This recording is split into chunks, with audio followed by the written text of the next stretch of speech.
Chapter 1. The Strange Man's Arrival. The stranger came early one winter's day in February, through a biting wind and the last snowfall of the year. He walked over the hill from Bramblehurst Station and carried a little black bag in his thickly gloved hand. He was wrapped up from head to foot, and the edge of his soft grey hat hid every part of his face except the shiny point of his nose. The snow had piled itself against his shoulders and chest. He almost fell into the coach and horses, more dead than alive, and threw his bag down. "A fire!" he cried. "In the name of human kindness! A room and a fire!" He stamped his feet, shook the snow from his coat, and followed Mrs. Hall, the innkeeper's wife, into her parlour. There he arranged to take a room in the inn, and gave her £2. Mrs. Hall lit the fire and left him there while she went to prepare him a meal with her own hands. To have a guest at Iping in the winter-time was an unusual piece of good fortune, and she was determined to show that she deserved it.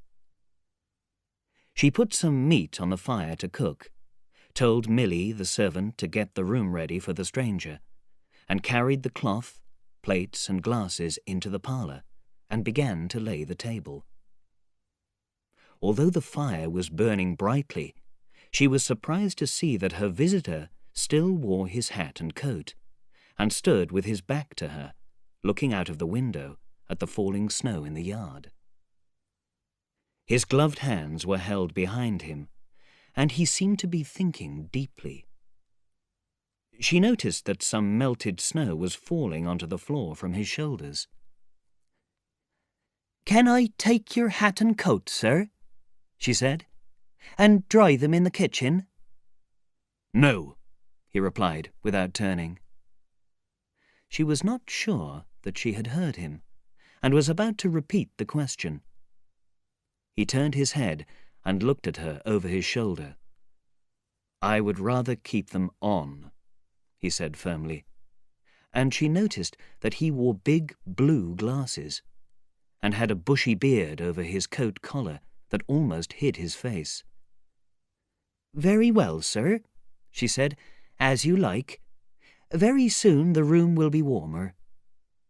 He made no answer, and turned his face away from her again, and Mrs. Hall, feeling that her talk was unwelcome, finished laying the table quickly and hurried out of the room. When she returned, he was still standing there like a man of stone, his collar turned up, the edge of his hat turned down, almost hiding his face and ears. She put down the eggs and meat noisily, and called rather than said to him, "Your lunch is served, sir." "Thank you," he answered. He did not move until she was closing the door. Then he turned round and walked eagerly up to the table. Mrs. Hall filled the butter dish in the kitchen and took it to the parlour. She knocked and entered at once. As she did so, her visitor moved quickly, so that she only saw something white disappearing behind the table. He seemed to be picking up something from the floor. She put down the butter dish on the table and noticed that the visitor's hat and coat were hanging over a chair in front of the fire. "I suppose I may have them to dry now," she said, in a voice that could not be refused. "Leave the hat," said her visitor, and turning, she saw he had raised his head and was looking at her. For a moment she stood looking at him, too surprised to speak. He held his napkin over the lower part of his face, so that his mouth and jaws were completely hidden. But it was not that which surprised Mrs. Hall. It was the fact that the top of his head, above his blue glasses, was covered by a white bandage, and that another covered his ears, leaving nothing of his face to be seen except his pink, pointed nose. It was bright pink and shining, just as it had been at first. He wore a dark brown jacket, with a high black collar turned up about his neck. His thick black hair stuck out below and between the bandages. This bandaged head was so unlike what she had expected that for a moment she stood staring at it. He did not remove the napkin, but remained holding it, as she saw now, with a brown gloved hand, and looking at her from behind his dark glasses. "Leave the hat," he said, through the white cloth. She began to feel less afraid. She put the hat on the chair again by the fire. "I didn't know, sir," she began, "that—" and she stopped. "Thank you," he said shortly, looking from her to the door, and then at her again. "I'll have it nicely dried, sir, at once," she said, and carried his coat out of the room. She looked at his bandaged head and dark glasses again as she was going out of the door, but he was still holding his napkin in front of his face. She was shaking a little as she closed the door behind her. "My goodness," she whispered. She went straight to the kitchen, and did not even think of asking Milly what she was doing now. The visitors sat and listened to her footsteps. He looked out of the window before he removed his napkin from his face and began his meal again. He took a mouthful, looked again at the window, then rose and, taking the napkin in his hand, walked across the room and pulled down the blind. This darkened the room. He returned more happily to the table and his meal. "The poor man's had an accident, or an operation or something," said Mrs. Hall. "What a shock those bandages gave me." She put some more coal on the fire and hung the traveller's coat to dry. "And the glasses! Why, he doesn't look human at all. And holding that napkin over his mouth all the time, talking through it. Perhaps his mouth was hurt too." She turned round, suddenly remembering something. "Oh dear," she said. "Haven't you done those potatoes yet, Milly?" When Mrs. Hall went to clear away the stranger's lunch, her idea that his mouth must also have been damaged in an accident was strengthened, for though he was smoking a pipe, all the time that she was in the room he kept the lower part of his face covered. He sat in the corner with his back to the window, and spoke now, having eaten and drunk, and being comfortably warmed through, less impatiently than before. The light of the fire shone red in his glasses. "I have some boxes," he said, "at Bramblehurst Station. How can they be brought here?" Mrs. Hall answered his question, and then said, "It's a steep road by the hill, sir. That's where a carriage was turned over, a year ago or more. A gentleman was killed. Accidents, sir, happen in a moment, don't they?" "They do." "But people take long enough to get well, sir, don't they? There was my sister's son, Tom, who cut his arm with a scythe. He fell on it out in the fields. He was 3 months tied up, sir. You'd hardly believe it. I've been afraid of scythes ever since, sir." "I can quite understand that," said the visitor. "We were afraid that he'd have to have an operation, he was so bad, sir." The visitor laughed suddenly. "Was he?" "He was, sir, and it wasn't funny for those who had to nurse him as I did, my sister being so busy with her little ones. There were bandages to do, sir, and bandages to undo, so that, if I may say, sir—" "Will you get me some matches?" said the visitor quite suddenly. "My pipe is out." Mrs. Hall stopped. It was certainly rude of him after she had told him so much, but she remembered the £2 and went for the matches. "Thanks," he said shortly, as she put them down, and turned his back upon her and looked out of the window again. Clearly, he did not like talking about bandages. The visitor remained in the room until 4 o'clock, without giving Mrs. Hall an excuse for a visit. He was very quiet during that time. Perhaps he sat in the growing darkness smoking by the firelight. Perhaps he slept. Once or twice a listener might have heard him. For 5 minutes he could be heard walking up and down the room. He seemed to be talking to himself. Then he sat down again in the armchair.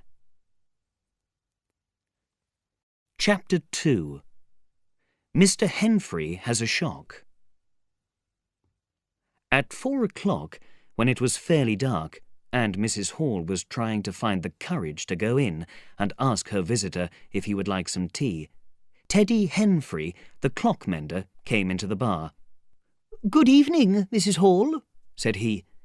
"This is terrible snowy weather for thin boots." Mrs. Hall agreed, and then noticed he had his bag with him. "Now you're here, Mr. Teddy," said she, "I'd be glad if you'd look at the old clock. It's going, and it strikes loud and clear, but the hour hand does nothing except point to 6. And, leading the way, she went across to the parlour door and knocked. As she opened the door, she saw her visitor seated in the armchair in front of the fire, asleep, it seemed, with his bandaged head leaning on one side. The only light in the room was from the fire. Everything seemed hidden in shadows. But for a second it seemed to her that the man she was looking at had a great, wide-open mouth, a mouth that swallowed the whole of the lower part of his face. It was too ugly to believe. The white head, the staring glasses, and then a great hole. He moved, sat up straight, and put up his hand. She opened the door wide so that the room was lighter, and she saw him more clearly, with a napkin held to his face, just as she had seen him hold it before. The shadows, she thought, had tricked her. "Would you mind, sir, if this man came to look at the clock, sir?" she said. "Look at the clock?" he said, staring round sleepily and speaking over his hand, and then, more fully awake, "Certainly." Mrs. Hall went away to get a lamp, and he rose and stretched himself. Then came the light, and at the door Mr. Teddy Henfrey was met by this bandaged person. He was, he said later, quite shocked. "Good afternoon," said the stranger, staring at him, as Mr. Henfrey said, "Like a fish." "I hope," said Mr. Henfrey, "that you don't mind." "Not at all," said the stranger, "though I understood," he said, turning to Mrs. Hall, "that this room was to be mine for my own use." "I thought, sir," said Mrs. Hall, "you'd like the clock." "Certainly," said the stranger, "certainly, but at other times I would like to be left alone." He turned round with his back to the fireplace and put his hands behind his back. "And soon," he said, "when the clock is mended, I think I should like to have some tea, but not until then." Mrs. Hall was about to leave the room.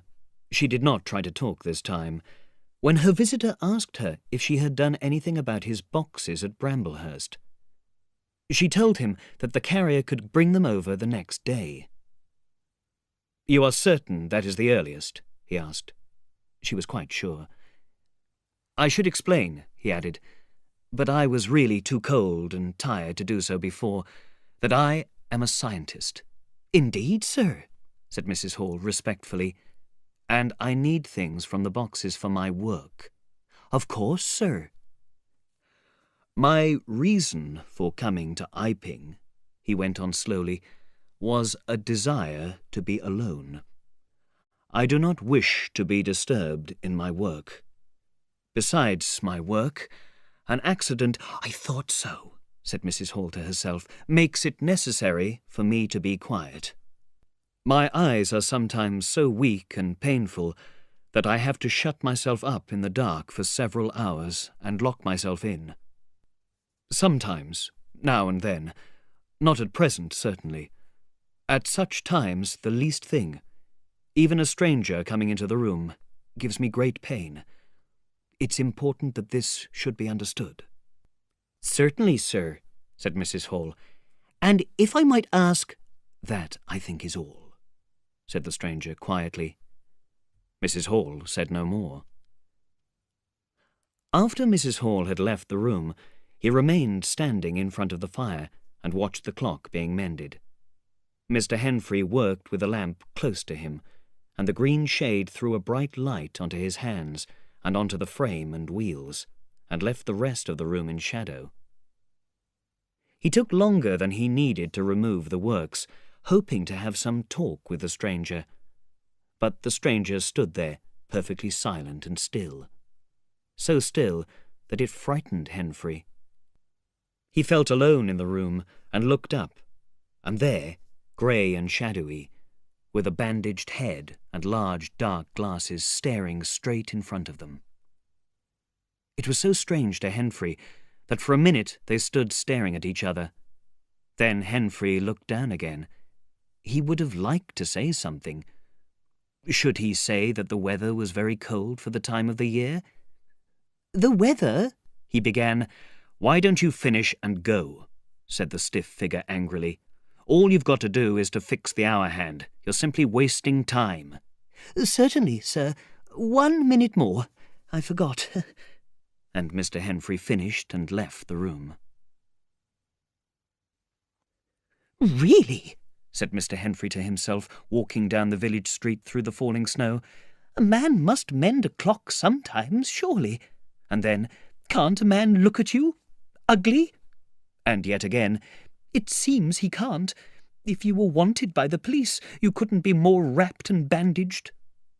At the street corner, he saw Hall, who had recently married the lady of the inn. "Hello, Teddy," said Hall as he passed. "You've got a strange visitor," said Teddy. Hall stopped. "What did you say?" he asked. "A strange man is staying at the inn," said Teddy, and he described Mrs. Hall's guest. "It looks strange, doesn't it? I'd like to see a man's face if I had him staying in my house, but women are so foolish with strangers. He's taken your rooms, and he hasn't even given a name." "Is that so?" said Hall rather stupidly. "Yes," said Teddy, "and he's got a lot of boxes coming tomorrow, so he says." Teddy walked on, easier in his mind. And after the stranger had gone to bed, which he did at about 9:30, Mr. Hall went into the parlour and looked very hard at the furniture, just to show that the stranger wasn't master there. When he went to bed, he told Mrs. Hall to look very closely at the stranger's boxes when they came next day. "You mind your own business, Hall," said Mrs. Hall, "and I'll mind mine." But in the middle of the night she woke up dreaming of great white heads that came after her, at the end of long necks and with big black eyes. But, being a sensible woman, she turned over and went to sleep again. Chapter 3. The 1,001 Bottles. That was how, on the 9th day of February, the stranger came to Iping village. Next day, his boxes arrived. There were 2 trunks, indeed such as any man might have, but also there was a box of books, big, fat books, of which some were in handwriting you couldn't read, and 12 or more boxes and cases full of glass bottles, or so it seemed to Hall, as he pulled at the paper packing material. The stranger, covered up in hat, coat and gloves, came out impatiently to meet the carriage, while Hall was talking to Fearinside, the carrier, before helping to bring the boxes in. The stranger did not notice Fearinside's dog, who was smelling at Hall's legs. "Come along with those boxes," he said. "I've been waiting long enough." And he came down the steps, as if to pick up the smaller case. As soon as Fearinside's dog caught sight of him, however, he began to growl, and when he ran down the steps, it went straight for his hand.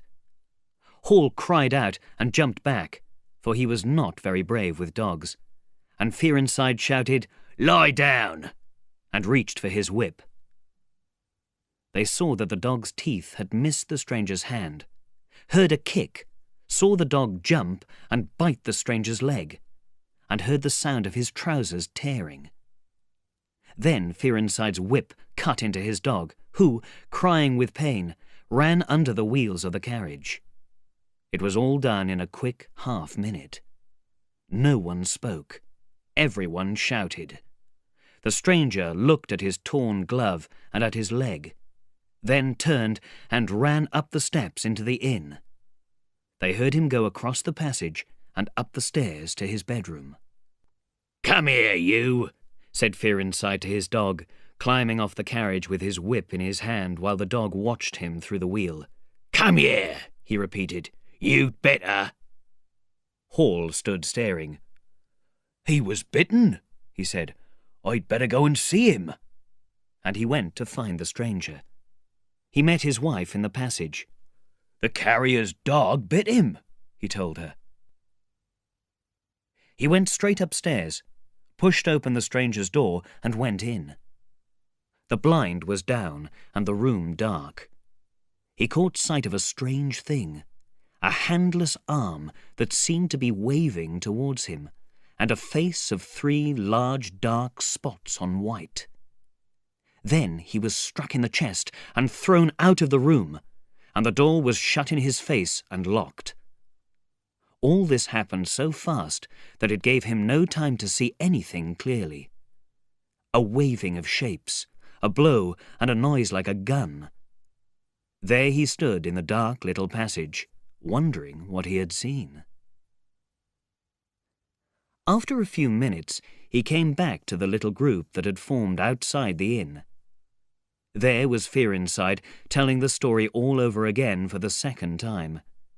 There was Mrs. Hall saying his dog had no right to bite her guests. There was Huckster, the shopkeeper, from over the road, asking questions.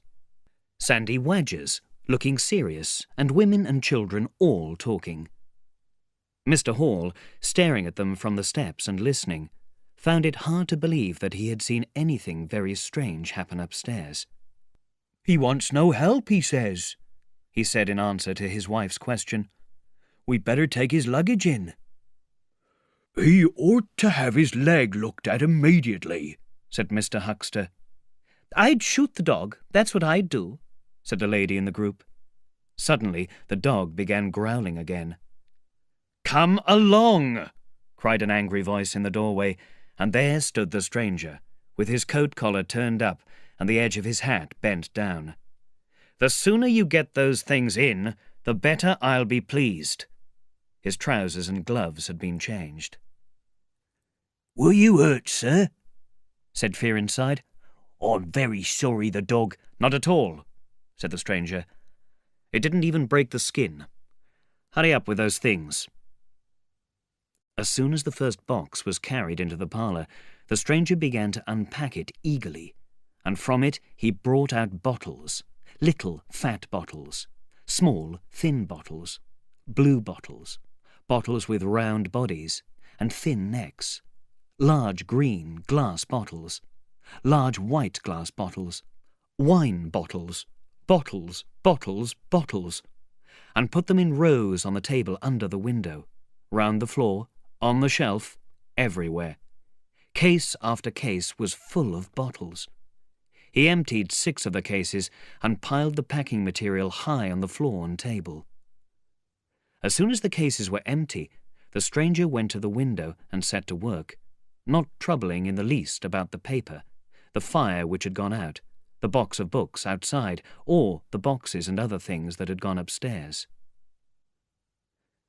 When Mrs. Hall took his dinner into him, he did not hear her until she had cleared away most of the paper and had put the food on the table. Then he half turned his head, and turned it away again. But she saw he had taken off his glasses. They were beside him on the table, and he seemed to her to have no eyes. He put on his glasses again, and then turned and faced her. She was about to complain about the paper on the floor, but he spoke first. "I wish you wouldn't come in without knocking," he said angrily as usual. "I knocked, but in my work I cannot have any— I must ask you." "Certainly, sir. You can turn the key if you want to, you know, any time." "A very good idea," said the stranger. This paper, sir, if I might say—" "Don't. If the paper is a problem, put it on the bill." He was so strange, standing there, with his bottles and his bad temper, that Mrs. Hall was quite afraid. But she was a strong-minded woman. "Then I should like to know, sir, what you consider—" "A shilling. Put a shilling on my bill. Surely a shilling's enough." "Very well," said Mrs. Hall, taking up the tablecloth and beginning to spread it over the table. "If you're satisfied, of course." He turned his back on her and sat down. All afternoon he worked with the door locked and almost in silence. But once there was a noise of bottles ringing together, as though the table had been hit, and the crash of glass thrown down. And then came the sound of quick walking up and down the room.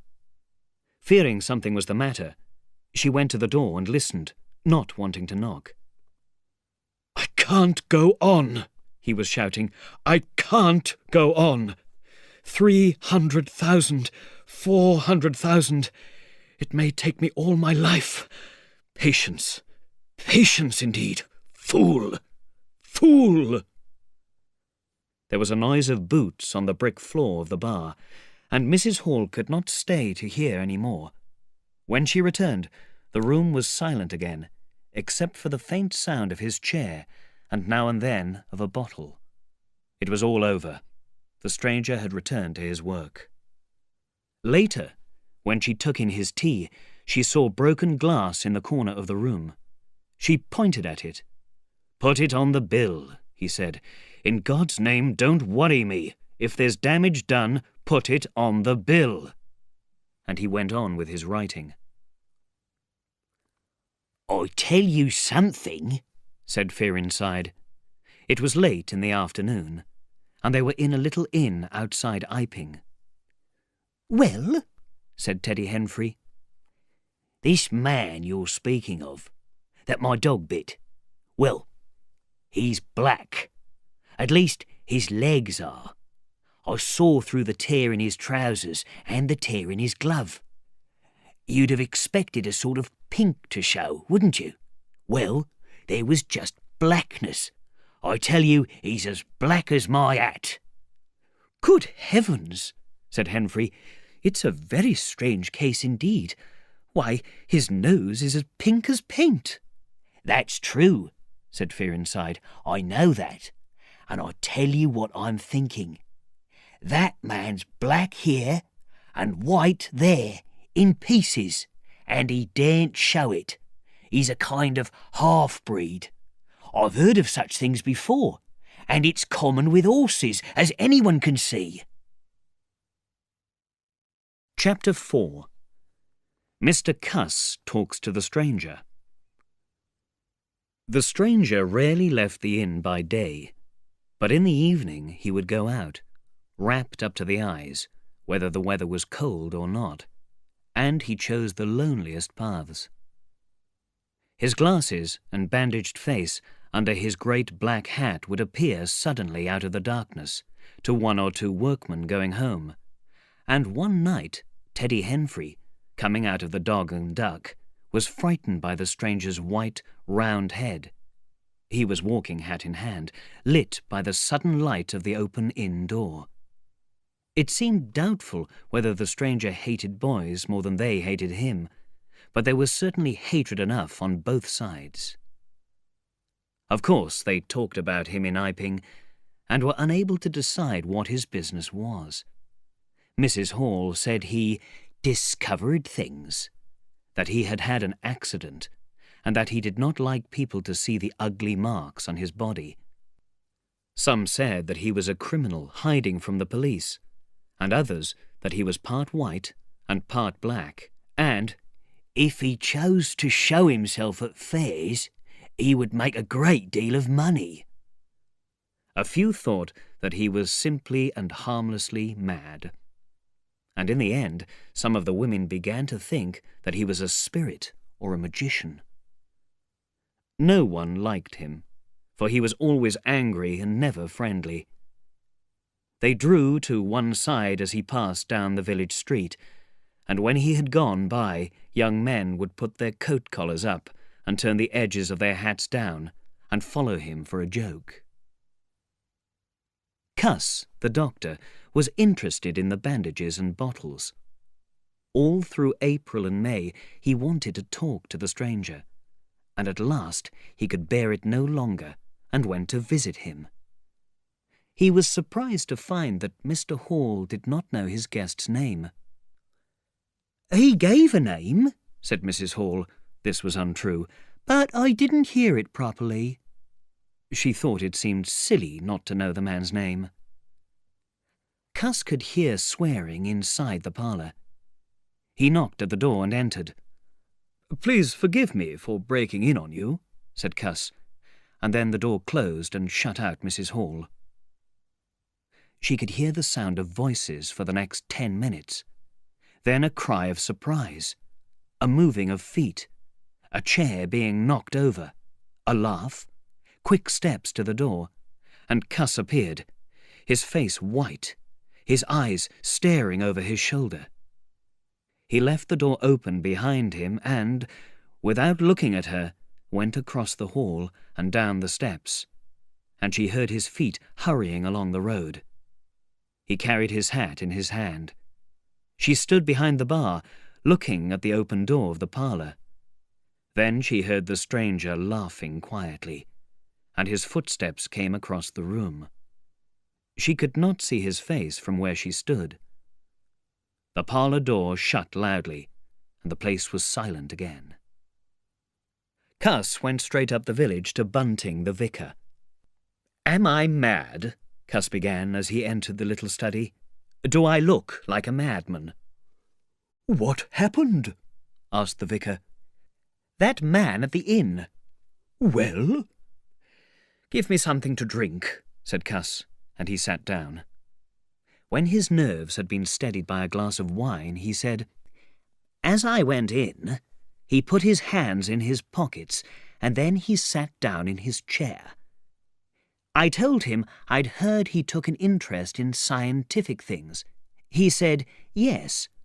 I tried to talk to him. He got quite angry. Well, he told me that he had had a piece of paper. It was important, most valuable. A list of— Was it medicine? I asked. Why do you want to know? Was his answer.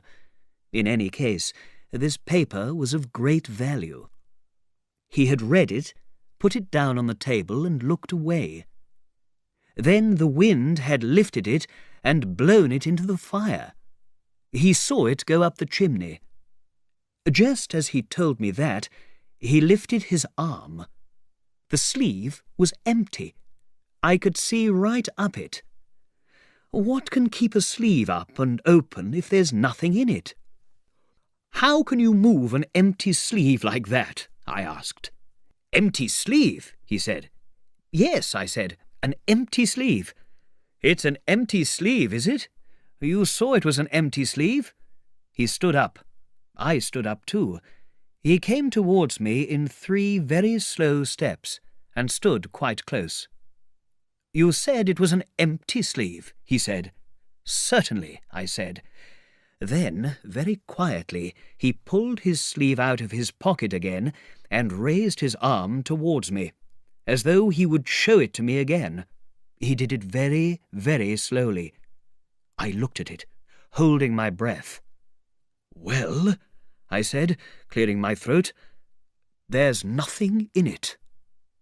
I was beginning to feel frightened. I could see right down it. He put it out straight towards me, slowly, just like that, until it was 6 inches from my face. Just imagine seeing an empty sleeve come at you like that.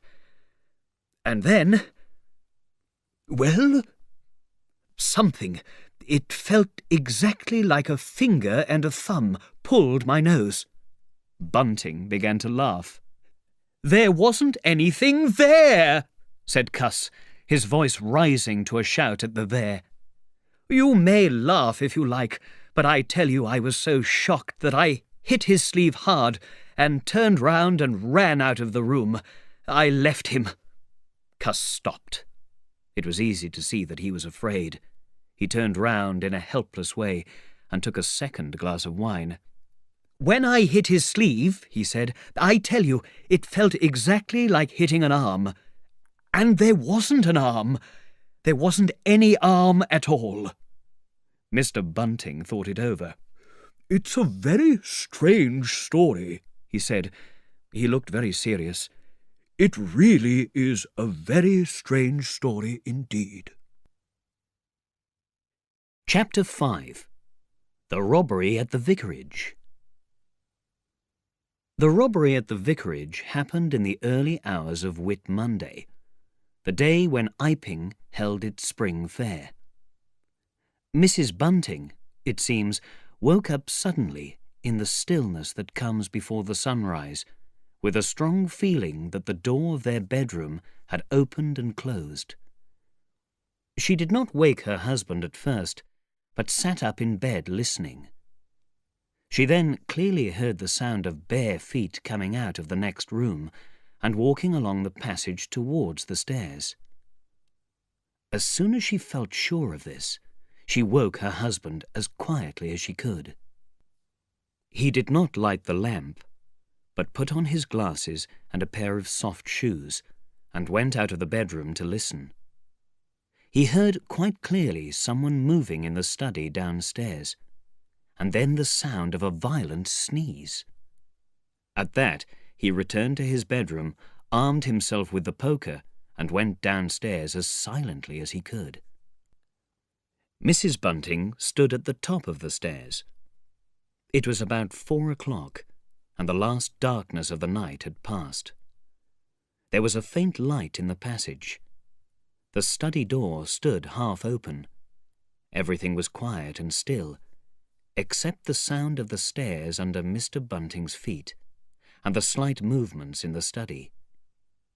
He heard a drawer being opened, and a sound of papers.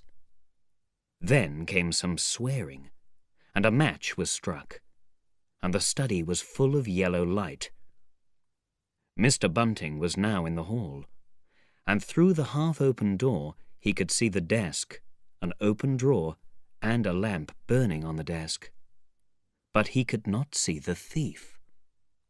He stood there considering what to do, and Mrs. Bunting, her face white with fear, walked slowly downstairs after him.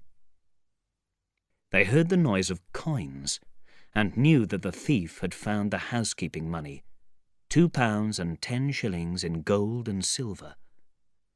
That sound made Mr. Bunting very angry. Holding the poker firmly, he ran into the room, closely followed by Mrs. Bunting. "Come on, my dear." And then Mr. Bunting stopped. The room was perfectly empty. But they knew that they had heard someone moving in the room. They stood still for half a minute. Then Mrs. Bunting went across the room and looked behind the curtain, while Mr. Bunting looked under the desk and up the chimney, and pushed the poker up into the darkness. Then they stood still, looking at each other questioningly. "I was quite sure," said Mrs. Bunting. "The lamp," said Mr. Bunting. "Who lit the lamp?" "The drawer," said Mrs. Bunting, "and the money's gone." She went quickly to the doorway. "Who in the world—" There was a loud sneeze in the passage. They rushed out, and as they did so, the kitchen door closed. "Bring the lamp," said Mr. Bunting, and led the way. As he opened the kitchen door, he saw the back door opening. The garden beyond was lit by the first faint light of sunrise. He was certain that nothing went out of the door. It stood open for a moment, and then closed with a loud bang. They searched outside for a minute or more before they came back into the kitchen. The place was empty. They locked the back door and examined the kitchen and all the rooms thoroughly. There was no one to be found in the house, though they searched upstairs and down. When daylight came, the vicar and his wife were still searching by the unnecessary light of the dying lamp. all the surprising events. This is—" began the vicar for the 20th time. "My dear," said Mrs. Bunting, "there's the servant coming down. Just wait here until she has gone into the kitchen, and then go upstairs." Chapter 6. The Furniture That Went Mad. When Mr. Hall came downstairs in the early hours of Whit Monday, he noticed that the stranger's door was open and the front door unlocked. He remembered holding the lamp while Mrs. Hall locked it the night before. At the sight of the front door he stopped. Then he went upstairs again. He knocked at the stranger's door.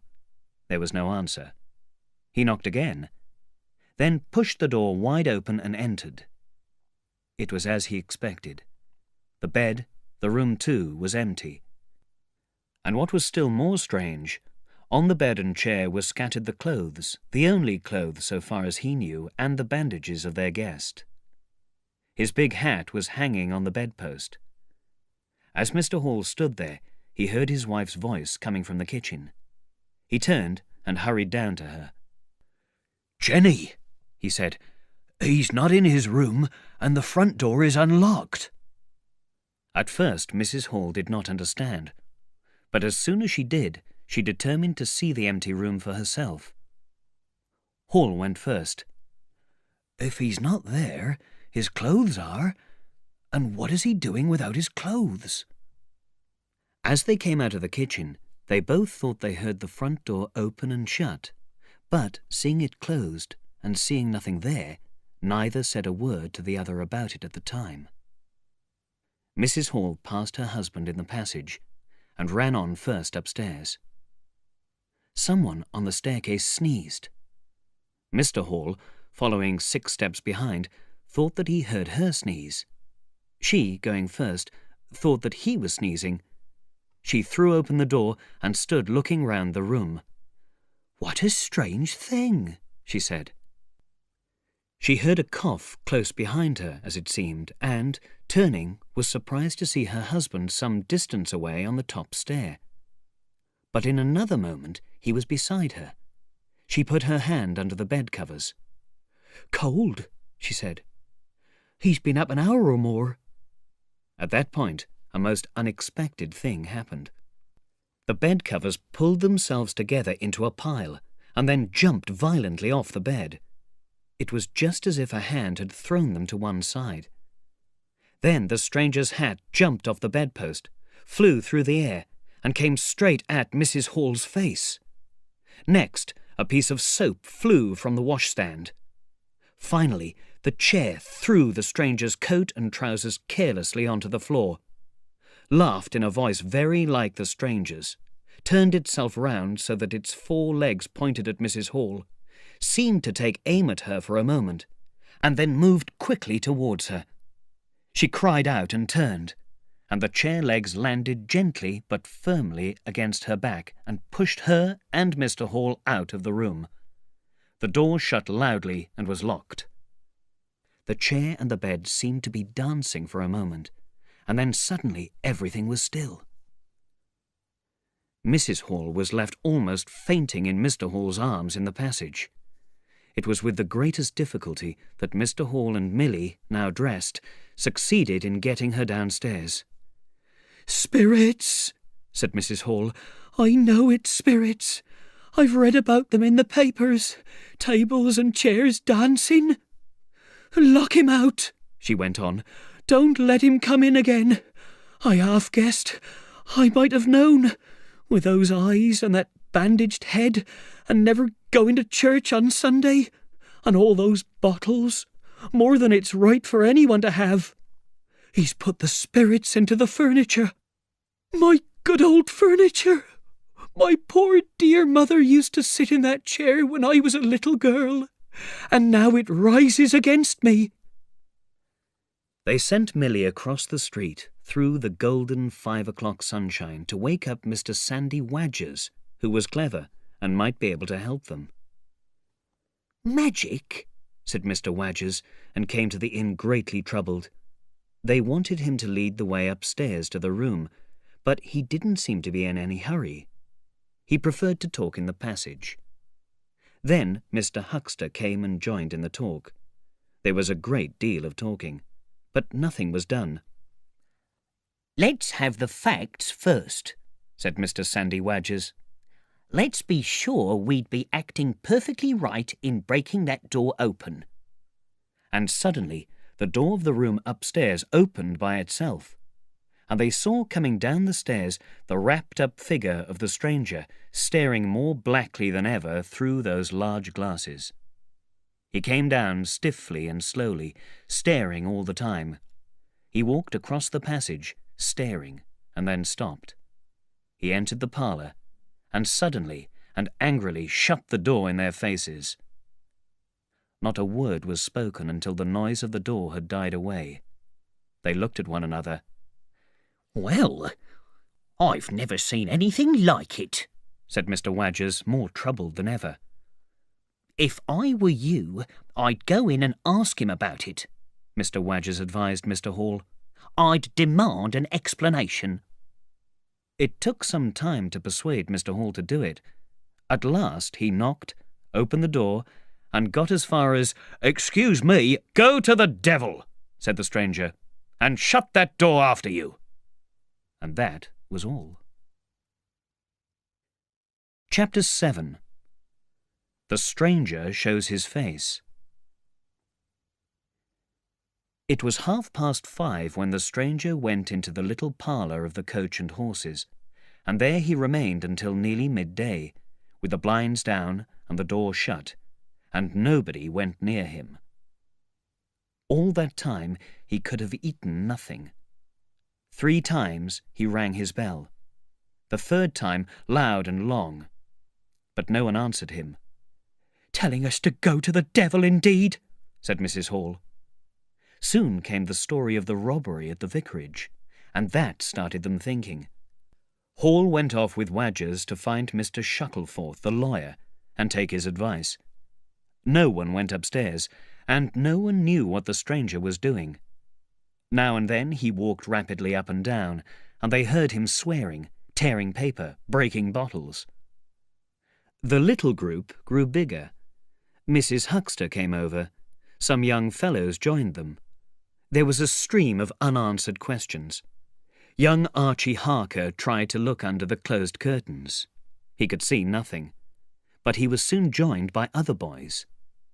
And inside, in the darkness of the parlour, the stranger, hungry and afraid, hidden in his uncomfortable hot clothes, stared through his dark glasses at his paper, or shook his dirty little bottles, or swore at the boys outside the windows. In the corner, by the fireplace, lay the pieces of several broken bottles, and the sharp smell of a strange gas filled the air. At about midday, he suddenly opened his parlour door and stood looking at the 3 or 4 people in the bar. "Mrs. Hall," he said. Somebody went and called for her. She soon appeared, a little short of breath, and so even more angry. Hall was still out. She had had time to think now, and had brought the stranger's unpaid bill. "Why wasn't my breakfast laid?" he asked. "Why haven't you prepared my meals and answered my bell? Do you think I can live without eating?" "Why isn't my bill paid?" said Mrs. Hall. "That's what I want to know." "I told you 3 days ago I was expecting some money." "I told you 3 days ago I wasn't going to wait. You can't complain if your breakfast waits a bit, when my bill's been waiting for 5 days, can you?" The stranger swore in answer. "And I'd thank you, sir, if you'd keep your swearing to yourself, sir," said Mrs. Hall. "Look here, my good woman," he began. "Don't call me your good woman," said Mrs. Hall. "I've told you my money hasn't come." "Money, indeed," said Mrs. Hall. "Still, in my pocket." "You told me 3 days ago that you hadn't anything but £1's worth of silver on you." "Well, I've found some more." "And where did you find that?" said Mrs. Hall. He stamped his foot. "What do you mean?" he said. "I mean, where did you find it?" said Mrs. Hall. And before I take any money, or get any breakfasts, or do any such things, you must tell me one or two things that I don't understand, and that nobody understands, and that everybody is very anxious to understand. I want to know what you have been doing to my chair upstairs, and I want to know why you went out of your bedroom and how you got in again. Those who stay here come in by the doors. That's the rule of this house, and you didn't do that. And what I want to know is how you did come in. And I want to know—" Suddenly the stranger raised his gloved hands, stamped his foot and said, "Stop!" so loudly that he silenced her at once. "You don't understand," he said, "who I am or what I am. I'll show you. By heaven, I'll show you." He put his open hand over his face and then took it away. His face became a black hole. "Here," he said. He stepped forward and handed Mrs. Hall something which she, staring at his face, took without thinking. Then, when she saw what it was, she screamed loudly and dropped it. The nose. It was the stranger's nose, pink and shining, rolled on the floor. Then he removed his glasses, and everyone in the bar breathed deeply. He took off his hat and tore at his beard and bandages. It was worse than anything they had ever seen. Mrs. Hall, open-mouthed with terror, ran to the door of the house. Everyone began to move. They had expected burns, wounds, something ugly, but they saw nothing. The bandages and false hair flew across the passage into the bar. Everyone fell over everyone else down the steps. For the man who stood there, shouting, was a man up to the shoulders, and then nothing. People down in the village heard shouts and saw the people rushing out of the inn. They saw Mrs. Hall fall down, and Mr. Henfrey jump so as not to fall over her. And then they heard the frightful cries of Milly, who, running quickly from the kitchen at the noise, had come on the headless stranger from behind. Then her cries stopped suddenly. Everyone in the village street, old and young, about 40 or more of them, collected in a crowd around the inn door. "What was he doing?" "Ran at them with a knife." "I heard the girl." "No head, I tell you." "Nonsense." "Took off his bandages." Everyone spoke at once. Suddenly, Mr. Hall appeared, very red and determined. Then Mr. Bobby Jaffers, the village policeman, and then the serious Mr. Wadgers. Mr. Hall marched up the steps, walked straight to the door of the parlour, and found it open. "Policeman," he said, "do your duty." Jaffers marched in, Hall next, Wadgers last. They saw the headless figure facing them, with a half-eaten piece of bread in one gloved hand and a piece of cheese in the other. "That's him," said Hall. "What the devil's this?" came in an angry voice from above the collar of the strange figure.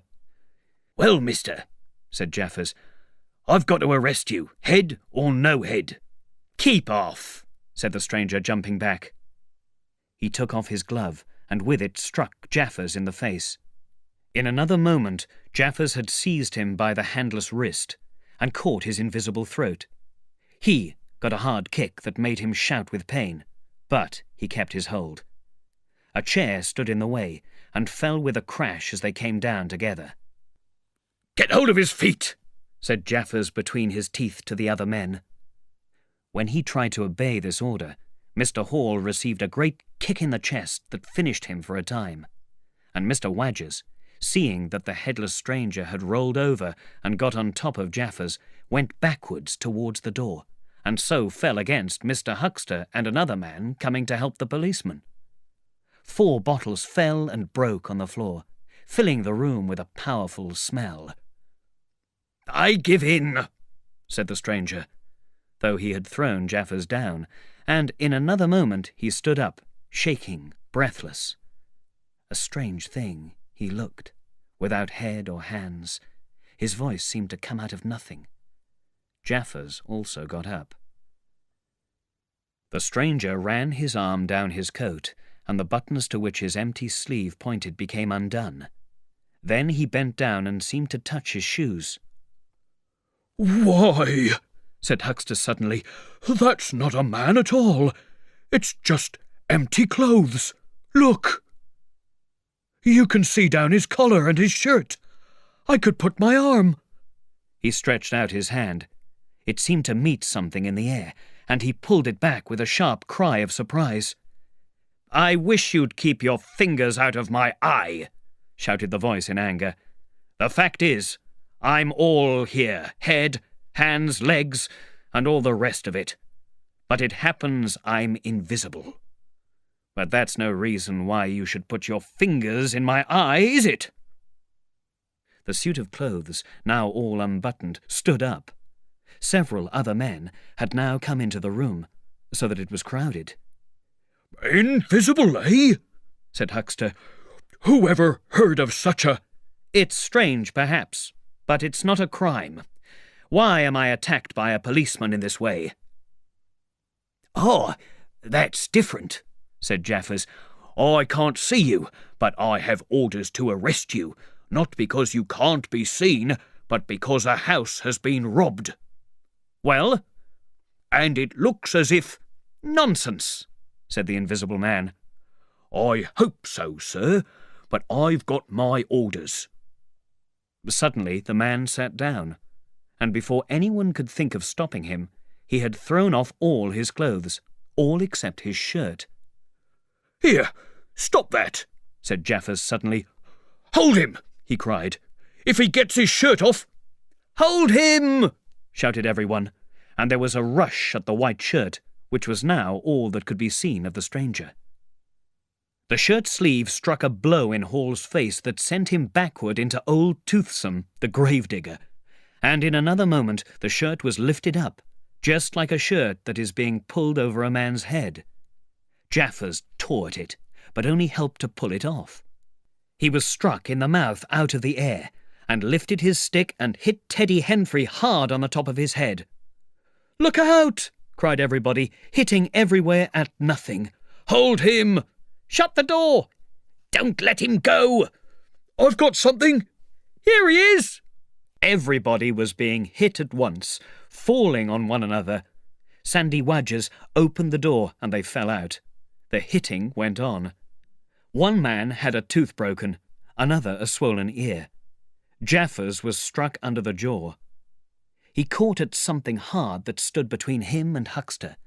Then the whole mass of struggling, excited men fell out into the crowded hall. The battle moved quickly to the house door.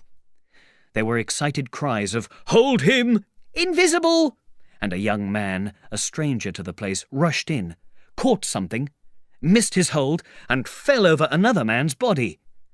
Halfway across the road, a woman fainted as something pushed past her. A dog ran growling into Huckster's yard, and with that, the invisible man was gone. For a moment people stood, not knowing what to do. And then they ran, scattered as the wind scatters dead leaves. But Jaffers lay quite still, face upward and knees bent. Chapter 8. On the Road. Mr. Thomas Marvel, a tramp, had removed his boots and was sitting by the roadside, airing his feet and looking sadly at his toes. They were the best boots he had worn for a long time, but he hated them for their ugliness and their size. "The ugliest boots in the whole world, I should think," he said. "They're boots, anyway," said a voice. "Yes," Mr. Marvel agreed. "They were given to me. Too large. I'm tired of them. That's why I've been begging for boots, boots, boots, everywhere. But no one has any to give away." Said the voice. "No, I've been begging for boots round here for 10 years. I've got all my boots around here, and now look at them. They're the best they can find for me." He turned his head over his shoulder to look at the boots of the speaker, but they weren't there. There were neither boots nor legs, nothing. "Where are you?" he asked. He saw the road, the open country, but no sign of any man except himself. "Am I mad? I must be seeing things." "No, you aren't," said the voice. "Don't be frightened." "Frightened? Frightened?" said Mr. Marvel. "Come here. Where are you?" "Don't be frightened," said the voice. "You'll be frightened soon. Let me get hold of you. Are you buried?" There was no answer. Mr. Marvel began to put on his coat. "I could have sworn I heard a voice." "So you did." "It's there again," said Mr. Marvel, closing his eyes and running his hand across his forehead. "I must have gone mad." "Don't be a fool," said the voice. "You think I'm just in your imagination, just in your mind?" "What else can you be?" said Mr. Marvel, rubbing the back of his neck. "Very well," said the voice.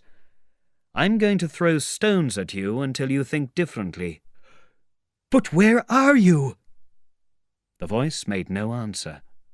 A stone came whistling through the empty air and just missed Mr. Marvel's shoulder.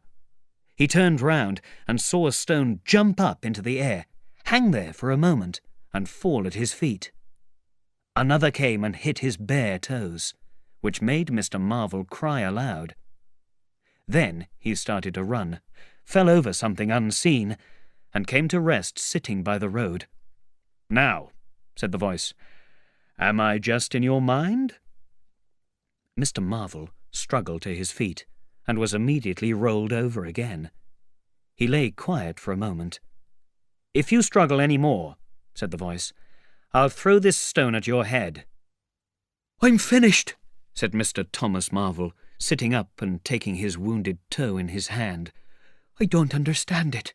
Stones throwing themselves, stones talking. I'm finished." "It's very simple," said the voice.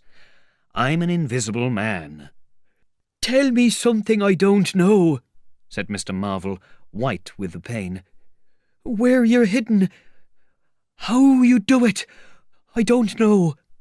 "I'm invisible," said the voice. "That's what I want you to understand." "Anyone can see that. There's no need for you to be so angry. Now then, give us an idea. Where are you hidden?" "I'm invisible. That's the point. And what I want you to understand is this." "But where are you?" interrupted Mr. Marvel. "Here, 6 yards in front of you." "Oh, no. I'm not blind. You'll be telling me next you're just thin air." "Yes, I am thin air. You're looking through me." "What? Isn't there anything in you?" "I am just a human being, solid, needing food and drink, needing clothes to... But I'm invisible, you see? Invisible. Simple idea. Invisible." "What? Are you real?" "Yes, real." "Let me feel your hand," said Marvel. "If you are real." He felt with his fingers the hand that had closed round his wrist, and his touch went up the arm, found a chest, and touched a bearded face. Mr. Marvel's own face showed shock and surprise. "Of course, all this isn't half so strange as you think," said the invisible man.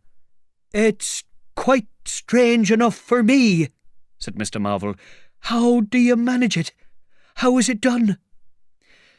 "It's a very long story. And besides, I tell you, the whole business is... I can't understand," said Mr. Marvel. "What I want to say now is this. I need help. I need help immediately. I came on you suddenly. I was wandering around, helpless, without clothes, and I saw you." "Oh, Lord!" said Mr. Marvel. "I came up behind you, stopped, went on, then stopped again. 'Here,' I said to myself, 'is the man for me.' So I turned and came back to you. You, and "Oh, Lord," said Mr. Marvel. "May I ask, what does it feel like? And what kind of help do you need, Invisible?" "I want you to help me get clothes and shelter, and then other things. I've left those things long enough. If you won't, well, but you will. You must." "Look here," said Mr. Marvel. "Don't knock me about any more, and let me go. I must get my breath back. And you've very nearly broken my toe. It's all so unreasonable. Empty earth, empty sky, nothing visible for miles except nature. And then comes a voice out of heaven. And stones, and a hand, Lord!" "Pull yourself together," said the voice, "for you have to do the work I want you to do." Mr. Marvel's mouth opened wide, and his eyes were round. "I've chosen you," said the voice. "You are the only man, except some of those fools down there, who knows there is such a thing as an invisible man. You have to be my helper. Help me, and I will do great things for you. An invisible man is a man of great power." He stopped for a moment to sneeze loudly. "But if you trick me," he said, "if you fail to do as I tell you—" He paused and took hold of Mr. Marvel's shoulder. Mr. Marvel gave a cry of terror at the touch. "I don't want to trick you," he said, moving away from the fingers. "Don't think that, whatever you do. All I want to do is help you. Just tell me what I've got to do. Whatever you want done, I shall be pleased to do it." At about 4 o'clock, a stranger entered the village from the direction of the hills. He was a short, fat person in a dirty old hat, and he seemed to be very much out of breath. There was fear in his face, and he seemed to be talking to himself. Some of the village men noticed him. Mr. Huckster saw him go up the steps of the inn and turn towards the parlour. Mr. Huckster heard voices from the parlour telling the man that he must not go in. "That room's private," said Mr. Hall, and the stranger shut the door and went into the bar. A few minutes later he came out again, rubbing his mouth as if he had been having a drink. He stood looking around him for a few moments, and then walked towards the gates of the yard where the parlour window was.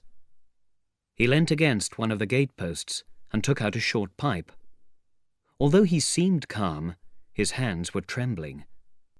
Suddenly he put the pipe back in his pocket and disappeared into the yard. Immediately Mr. Huckster, guessing that the man was a thief, ran out of his shop to stop him.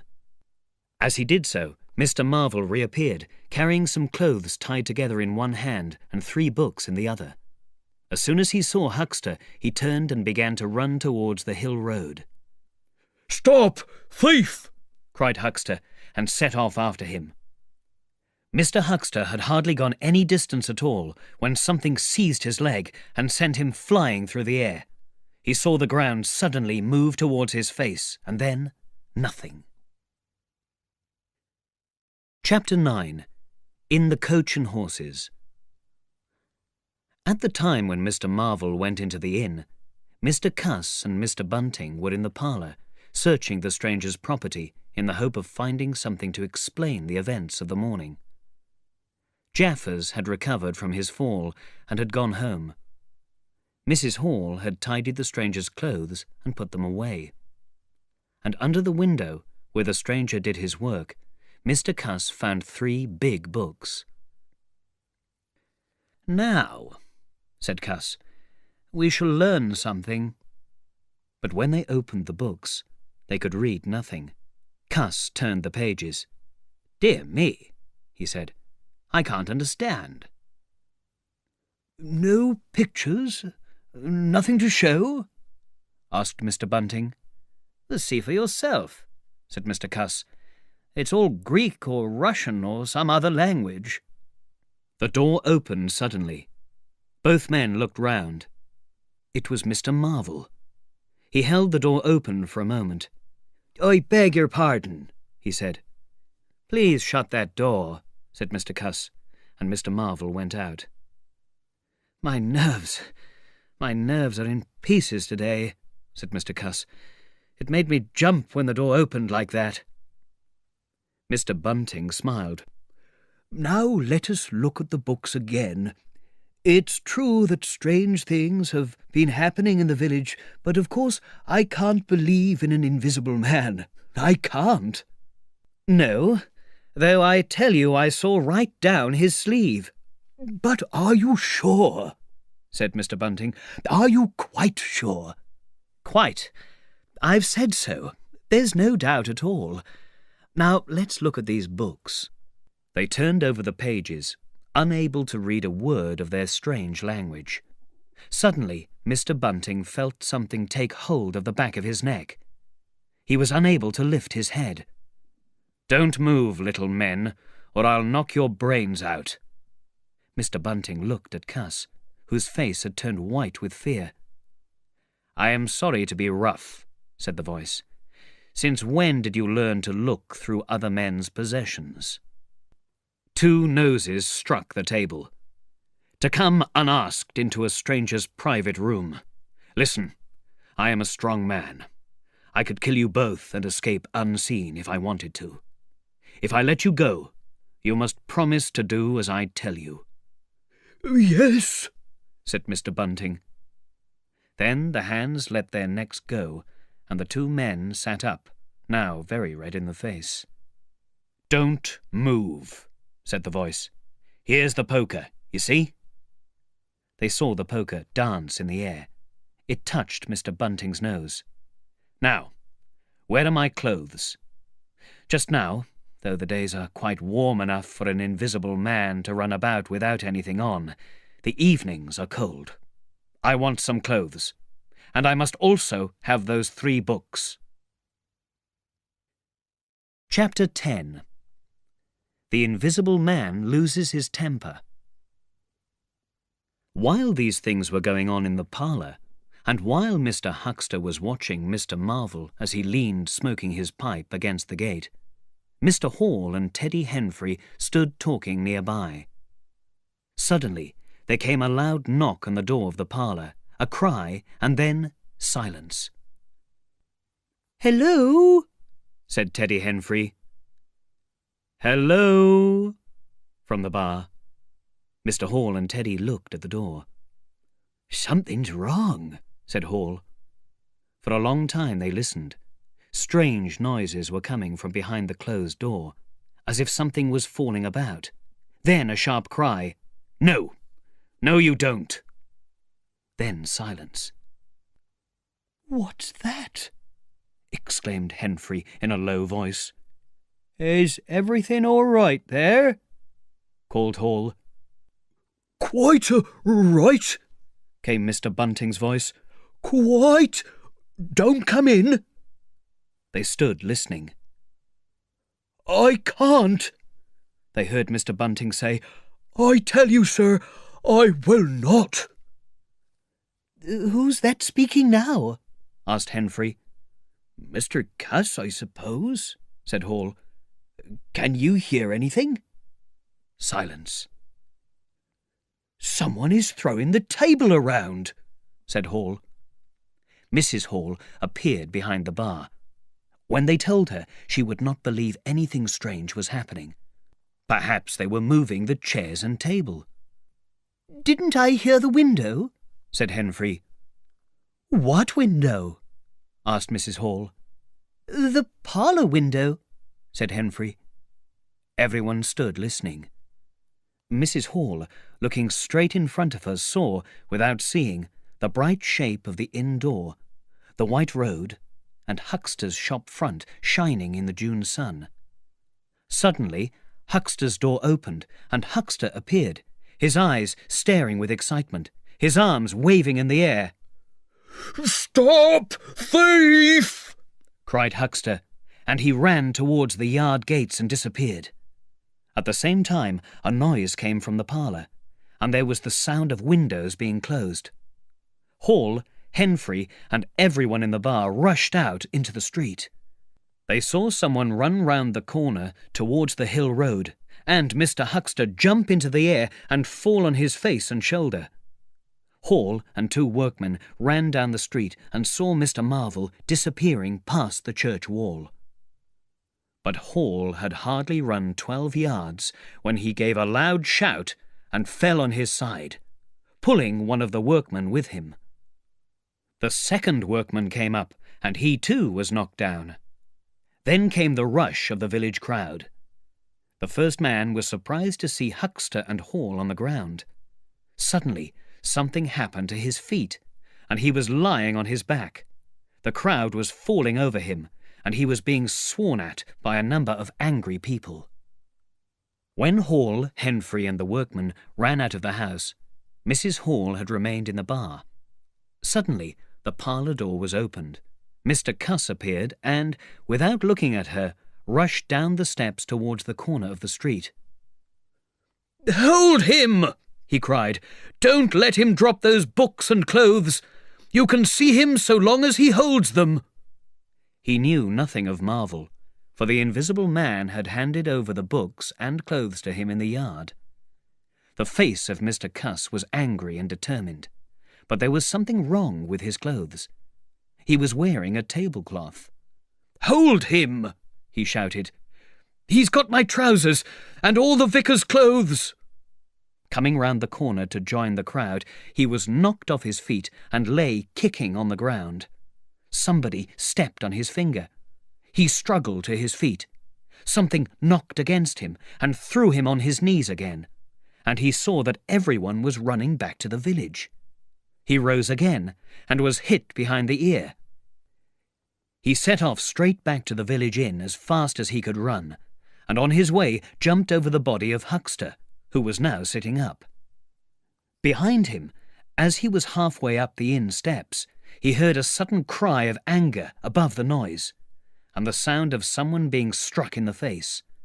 He knew the voice as that of the invisible man. In another moment, Mr. Cuss was back in the parlour. "He's coming back, Bunting," he said, rushing in. "Save yourself!" Mr. Bunting was standing in the window, trying to dress himself in the curtains and a newspaper. "Who's coming?" he said, so surprised that his dress nearly fell off him. "The invisible man," said Cuss, and rushed to the window. "We'd better move quick. He's fighting like a madman."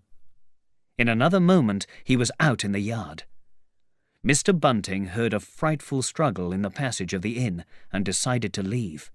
He climbed out of the window and ran up the village street as fast as his fat little legs could carry him. Chapter 11. Mr. Marvel tries to say no. Mr. Marvel was walking painfully through the thick woods on the road to Bramblehurst. He looked very unhappy and was carrying 3 books and some clothes wrapped in a blue tablecloth. A voice went with him, and he was held tightly by unseen hands. "If you try to escape again," said the voice, "I will kill you." "I didn't try to escape," said Mr. Marvel. The voice swore a few times and then stopped. Mr. Marvel, who was not used to so much work, was very tired. There was silence for a time. Then, "I shall have to make use of you. You are a poor creature, but I must." "Yes, I am," said Marvel. "You are," said the voice. "I'm not strong," said Marvel. Then, after a short silence, he repeated, "I'm not strong. I've got a weak heart. I can't do what you want." "I'll make you," said the voice. "I wish I was dead," said Marvel. "Go on, walk. Move," said the voice. "It's cruel," said Marvel. "Be quiet," said the voice. "I'll see that you're all right, but be quiet. I want to think." Soon they saw the lights of a village. "I shall keep my hand on your shoulder," said the voice. "Go straight through the village, and don't try to say anything to anybody." Chapter 12. At Port Stowe. At 10 o'clock the next morning, Mr. Marvel, dirty, tired and worried, sat outside a little inn at Port Stowe. Beside him were the books, but now they were tied up with string. He had left the clothes in the woods, beyond Bramblehurst. Mr. Marvel sat on a wooden seat and, although no one took any notice of him, he seemed excited. When he had been sitting for nearly an hour, an old sailor, with a newspaper in his hand, came out of the inn and sat down beside him. "Pleasant day," said the sailor. Mr. Marvel looked around him with eyes that were full of terror. "Very," he replied. The sailor looked around him as if he had nothing to do, and then at Mr. Marvel's dusty clothes and the books beside him. He had heard the sound of money being dropped into a pocket and thought that Mr. Marvel did not look like a man who would carry much money. "Books," he said suddenly. Mr. Marvel jumped and looked at them. "Oh, yes," he said. "Yes, they're books." "There are some strange things in books," said the sailor. "There are," said Mr. Marvel. "And some strange things out of them," said the sailor. "True," said Mr. Marvel. "There are some strange things in newspapers, for example," said the sailor. "There are." "And this newspaper," said the sailor. "Ah," said Mr. Marvel. "There's a story," said the sailor. "There's a story about an invisible man." And he told Mr. Marvel as much of the story as the newspaper contained. "I don't like it," he said. "He might be anywhere, might be here at this moment listening to us. And just think, if he wanted to steal or kill, what is there to stop him?" Mr. Marvel seemed to be listening for the least sound. Well," he said, and lowering his voice, "I know something about this invisible man." "Oh," said the sailor. "You?" "Yes," said Mr. Marvel. "Me." The sailor did not seem to believe Mr. Marvel. "It happened like this," Mr. Marvel began, and then his expression changed suddenly. "Ow!" he said. He rose stiffly from his seat, as if in pain. "What's the matter?" said the sailor. I think I must be going," said Mr. Marvel. "But you were just going to tell me about this invisible man," said the sailor. Mr. Marvel seemed to think carefully. "A lie," said a voice. "It's a lie," said Mr. Marvel. "But it's in the paper," said the sailor. "Yes," said Mr. Marvel loudly, "but it's a lie. I know the man who started it. There isn't any invisible man at all." "But this paper, do you mean to say—" "Not a word of truth in it," said Mr. Marvel firmly. The sailor stared, the paper in his hand. Mr. Marvel turned round. "Wait a bit," said the sailor, rising and speaking slowly. "Do you mean to say—" "I do," said Mr. Marvel. "Then why did you let me go on and tell you all this, then? What do you mean by letting a man make a fool of himself like that for, eh?" "Come along," said a voice, and Mr. Marvel was suddenly turned round, and he started marching off in a strange, jumpy manner. "Silly devil," said the sailor, legs wide apart, watching the little man go. "I'll show you, you silly fool. It's here, in the paper." And there was another strange thing he was soon to hear about that happened quite close to him. And that was a handful of money, travelling by itself by the wall. A sailor friend had seen this strange sight that very morning. He had tried to take the money and had been knocked down by an unseen hand, and when he had got to his feet, the money had disappeared. The story of the flying money was true, and all round that neighbourhood, even from the bank, from shops and inns, money had quietly walked away, and it had found its way into Mr. Marvel's pocket. So the sailor had heard. Chapter 13. The Man in a Hurry. In the early evening time, Dr. Kemp was sitting in his study on the hill above Burdock. It was a pleasant little upstairs room, with 3 windows, north, west and south, with bookshelves crowded with books, and with a broad writing table. Dr. Kemp was a tall, thin man of about 35, with fair hair. He was writing. His eye, soon wandering from his work, caught the sunset behind the hill opposite his house. For a minute, perhaps, he sat, pen in mouth, admiring the rich golden colour, and then he saw the little figure of a man running over the hill towards him. He was a shortish little man, in a dirty old hat, and he was running fast. Dr. Kemp got up, went to the window, and stared at the hillside and the dark little figure running down it. "He seems to be in a hurry," said Dr. Kemp to himself. Then the running man was hidden behind some houses. He came into sight and disappeared again, still running. But those who were nearer to him saw the terror in his face.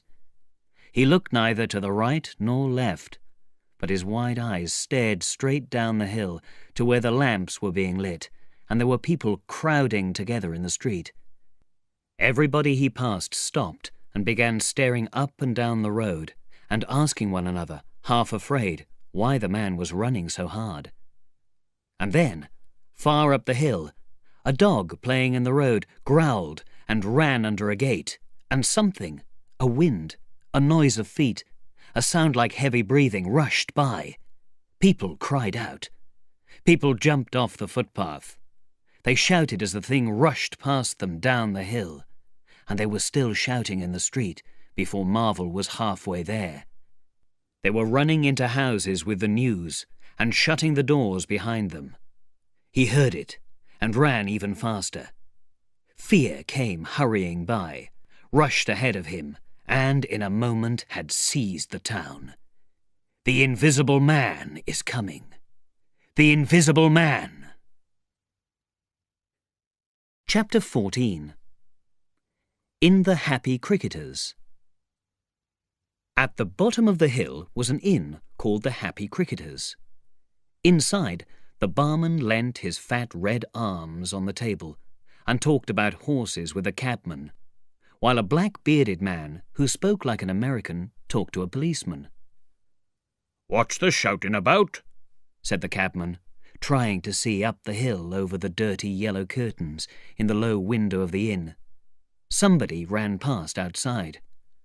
"Fire, perhaps," said the barman. The door was pushed open, and Marvel, crying, his hat gone, the neck of his coat torn open, rushed in and tried to shut the door. It was held half open by a doorstop. "Coming!" he cried. The voice cracked with terror. "He's coming! The Invisible Man! After me! Help! Help! Help!" "Shut the doors," said the policeman. "Who's coming? What's the matter?" He went to the door and removed the doorstop, and the door shut with a bang. The man with the beard closed the other door. "Let me hide," said Marvel, with tears running down his face. "Let me hide. Lock me in somewhere. I tell you, he's after me. I escaped. He said he'd kill me, and he will." "You're safe," said the man with the black beard. "The door's shut. What's it all about?"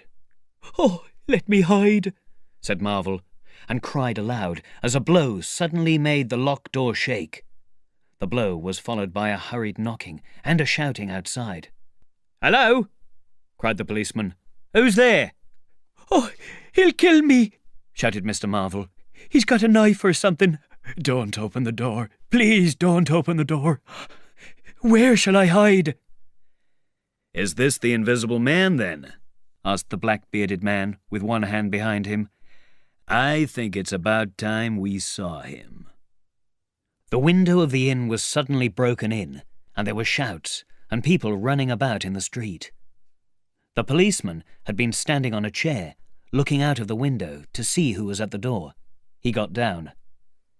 "That's who it is," he said.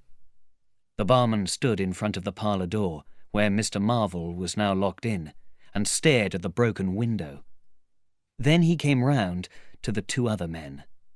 Everything was suddenly quiet. "I wish I had my stick," said the policeman. "If we open the door, he'll come in. Nothing can stop him." "Don't be in too much of a hurry about that door," said the cabman anxiously. "Unlock it," said the man with the black beard. "And if he comes—" He showed them the revolver in his hand. "That won't do," said the policeman. "That's murder." "I know what country I'm in," said the man with the beard. "I'm going to shoot at his legs. Unlock it." "Not with that thing going off behind me," said the barman. "Very well," said the man with the black beard.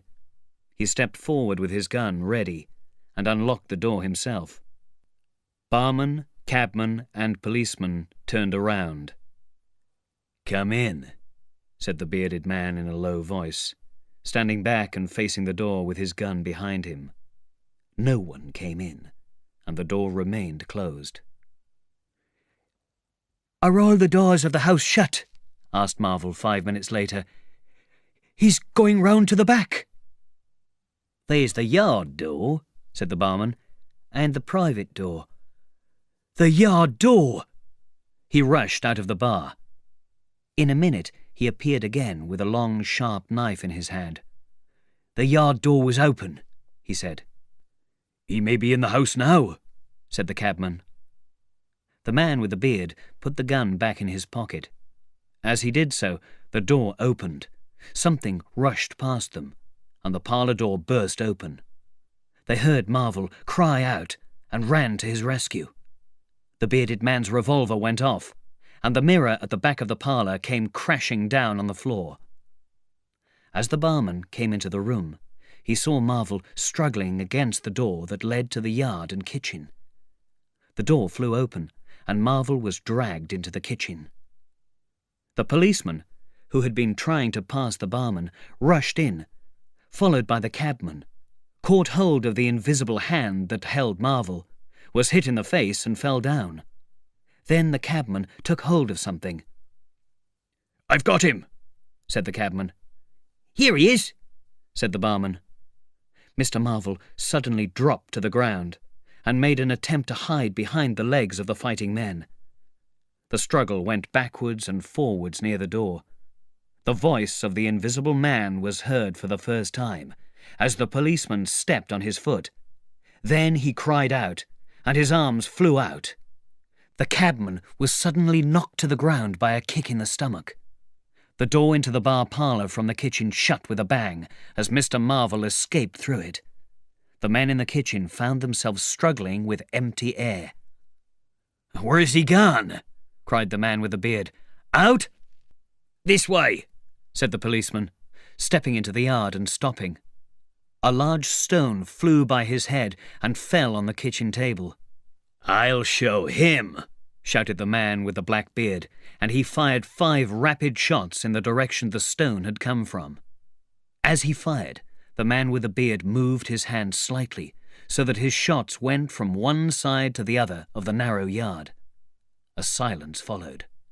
"Come along," he said, "and feel around for his body." Chapter 15.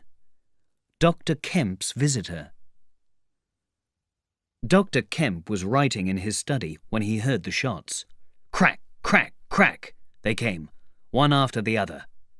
"Hello," said Dr. Kemp to himself, putting his pen into his mouth again and listening. "Who's letting off guns in Burdock? What are they doing now?" He went to the south window, threw it up, and, leaning out, stared down on the town. "It looks like a crowd down by the Happy Cricketers," he said to himself. Then his eyes wandered over the town to far away where the ship's lights shone. The moon in its first quarter hung over the hill to the west, and the stars were clear and bright. 5 minutes later, Dr. Kemp pulled down the window again and returned to his writing desk. It must have been about an hour after this that the front doorbell rang. He sat, listening. He heard the servant go to the door and waited for the sound of her feet on the staircase, but she did not come. What was that about? Dr. Kemp asked himself. He tried to go on with his work, failed, and went downstairs. He rang the bell and called to the servant as she appeared in the hall. Was that a letter? He asked. Only the bell ringing, sir, and no one there, she answered. I'm restless tonight, he said to himself. He went back to his study.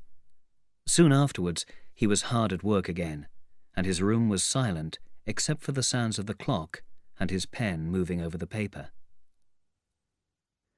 It was 2 o'clock before he had finished his work for the night. He rose and went upstairs to bed. When he had taken off his coat and shirt, he felt thirsty. He took a lamp and went down to the dining room in search of a drink. Dr. Kemp's scientific work had trained him to notice things quickly. As he crossed the hall, he saw a dark spot on the floor near the stairs. He went on upstairs, and then he asked himself what the dark spot on the floor might be. He went back to the hall and, bending down, touched the spot. It looked and felt like drying blood. He returned upstairs, looking around him and thinking about the blood spot.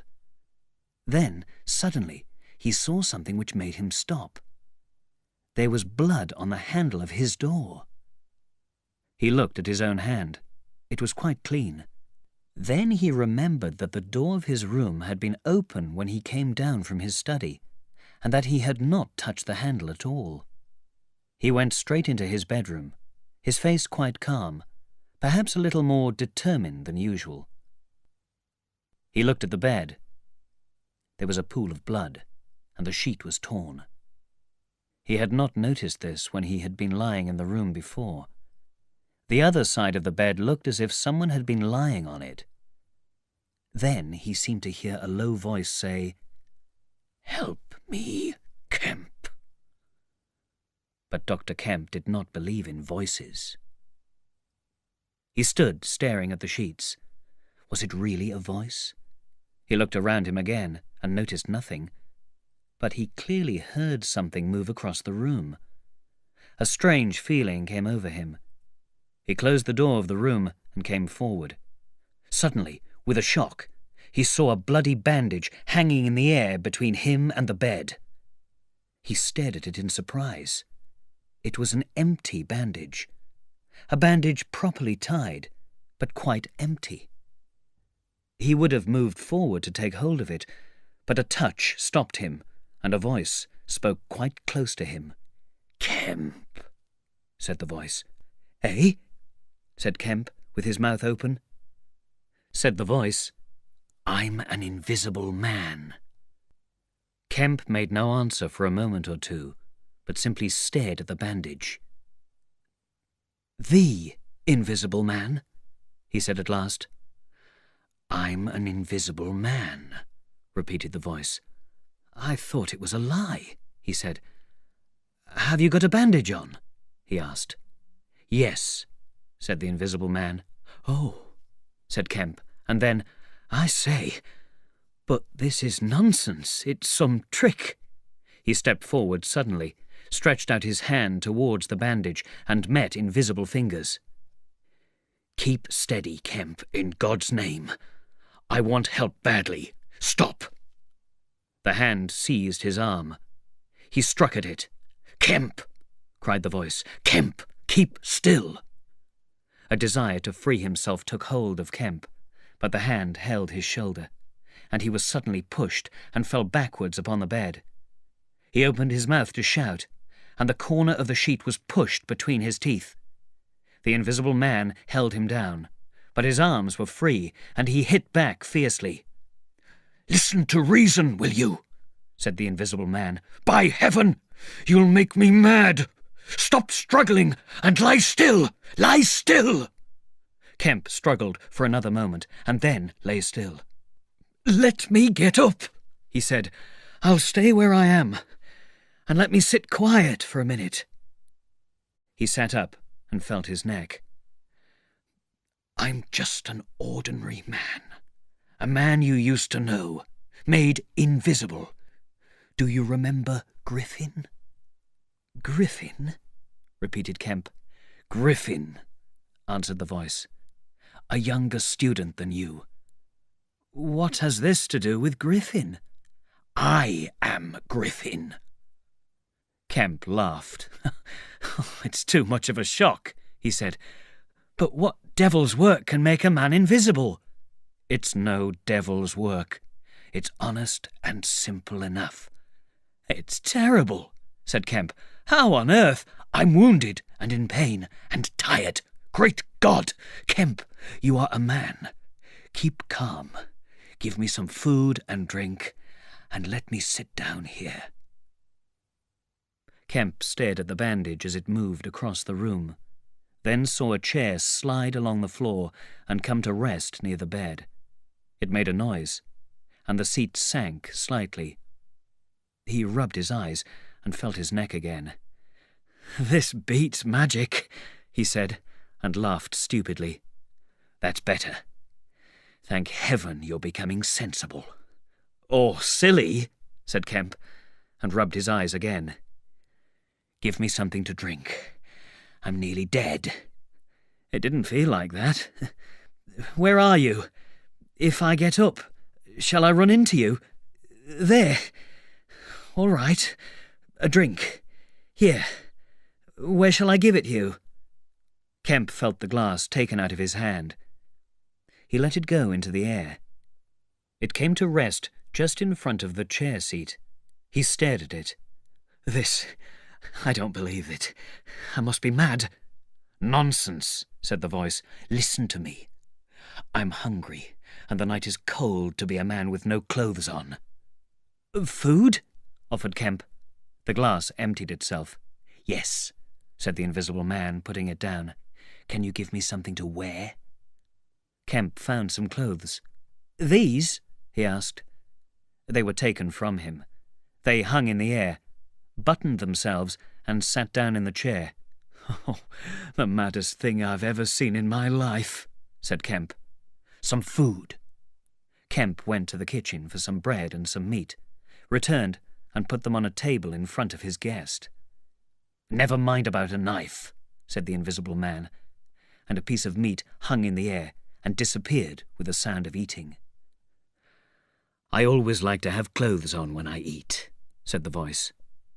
"Is your arm all right?" "Not very painful." "It's all mad as can be." "Quite reasonable," said the invisible man. "But how's it done?" began Kemp. "What were the shots?" he asked. "How did the shooting begin?" "There was a man. I tried to make him help me, who tried to steal my money. And he has stolen it." "Is he invisible too?" "No." "Well, can't I have some more to eat before I tell you all about it? I'm hungry, in pain." "And you want me to tell stories?" Kemp got up. "You didn't do any shooting?" he asked. "Not me," said his visitor. "Some fool fired. A man I'd never seen before. A lot of them got frightened. They all got frightened of me. I say, I want more to eat than this, Kemp." "I'll see whether there's anything more to eat downstairs," said Kemp. "Not much, I'm afraid." Kemp found some more food, and when his guest had eaten, he told him to try to get some sleep. Though the invisible man was wounded and tired, he refused to accept Kemp's word that no one would try to seize him. He examined the 2 windows of the bedroom, pulled up the blinds and opened the windows to see whether it was possible to get out that way, as Kemp had told him. Outside the night was very quiet and still, and the new moon was setting over the hill. Then he examined the key of the bedroom door. At last he was satisfied. He stood by the fireside, and Kemp heard his breathing relax. "I'm sorry," said the invisible man, "if I cannot tell you all that I've done tonight, but I'm so tired. It's foolish, no doubt. It's horrible. But believe me, Kemp, in spite of your arguments. It's quite a possible thing. I've made a discovery. I intended to keep it secret. I can't. I must have someone to help me. And you. We can do such great things together. But tomorrow. Now, Kemp, I feel as though I must sleep or die. They said good-night to each other, and Kemp stayed in his room, thinking.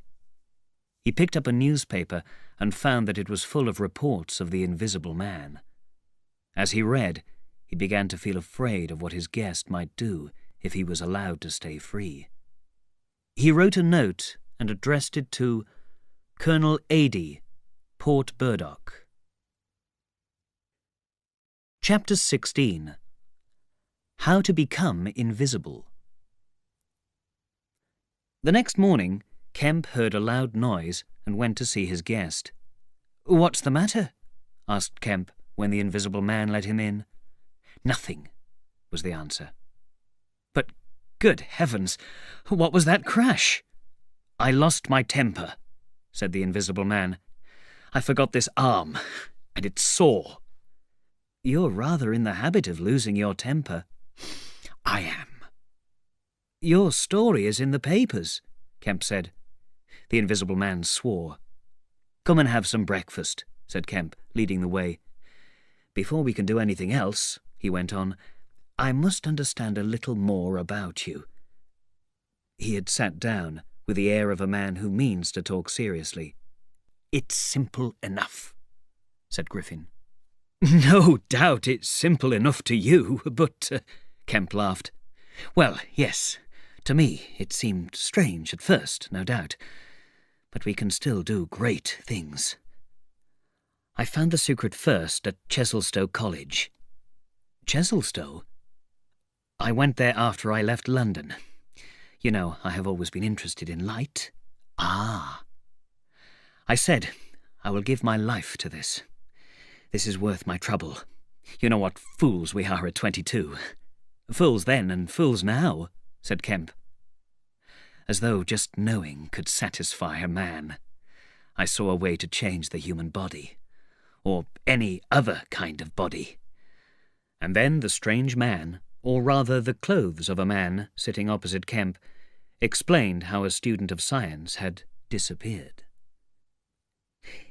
"If you take a small piece of glass and crush it into powder, the powder is white and solid like salt. You can't see through it. Human flesh, white paper, cloth, hair are really made of a kind of powder. The tiny grains of powder break up the light which shines on them, so that it can't shine through them, and that is why we can see flesh and paper. Now, if you could smooth the broken grains of powder so that they would not break up the light, they would no longer look solid. The light would shine through them, just as now the sun is shining through me. You can try it with a piece of white paper and a drop of oil. Pour a little oil on the paper, and things will begin to show through it. If the oil is good enough and the paper is bad enough, you will be able to see through the paper to the print on the other side. That is because the oil is smooth, and it smooths out the rough surfaces of each little grain of the powder. Well, I found something which would do to human flesh what the oil does to the paper, and would do it so perfectly that there is no tiny part of my body which holds up the light. It is as if you had taken powdered glass and turned it back into the unbroken glass of that window." The explanation, as always between two scientists, led to all kinds of questions. Kemp was so surprised at the story that he nearly forgot that his friend was invisible. "Yes," said the voice, "I had found it all. The way was open. And then, after years of care and working in secret, then I knew that I could do nothing. I knew, and I was helpless. And that was after 3 years of secrecy and hard work." "Why could you do nothing?" asked Kemp. "I had no money," said the invisible man, and went to stare out of the window. He turned round. "I robbed the old man. Robbed my father. The money was not his." And he shot himself. Chapter 17. The Experiment. For a moment, Kemp sat in silence, staring at the back of the headless figure at the window. Then he rose, took the invisible man's arm, and turned him away from the view. "You're tired," he said, "and while I'm sitting down, you walk around. Have my chair." He got up and stood between Griffin and the nearest window. For a time, Griffin sat silently, and then he went on with his story. "I'd already left the college," he said, "when that happened. It was last December. I had taken a room in London, in a big house in Great Portland Street. It was all like a dream, that short visit to my father in my old home. When I returned to my room, it seemed like waking from a dream to reality. Here were the things I knew and loved. Here was the equipment. The experiments were arranged and waiting. And now there was hardly any difficulty left, beyond the planning of details. I will tell you, Kemp, sooner or later, all the complicated details. We need not talk about that now.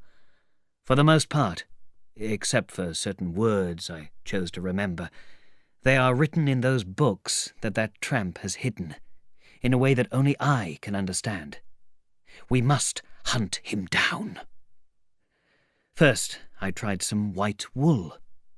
It was the strangest thing in the world to see it lose its substance like smoke and disappear. I could hardly believe I had done it. I put my hand into the emptiness, and there was the thing as solid as ever. I felt it, and threw it on the floor. I had a little trouble finding it again.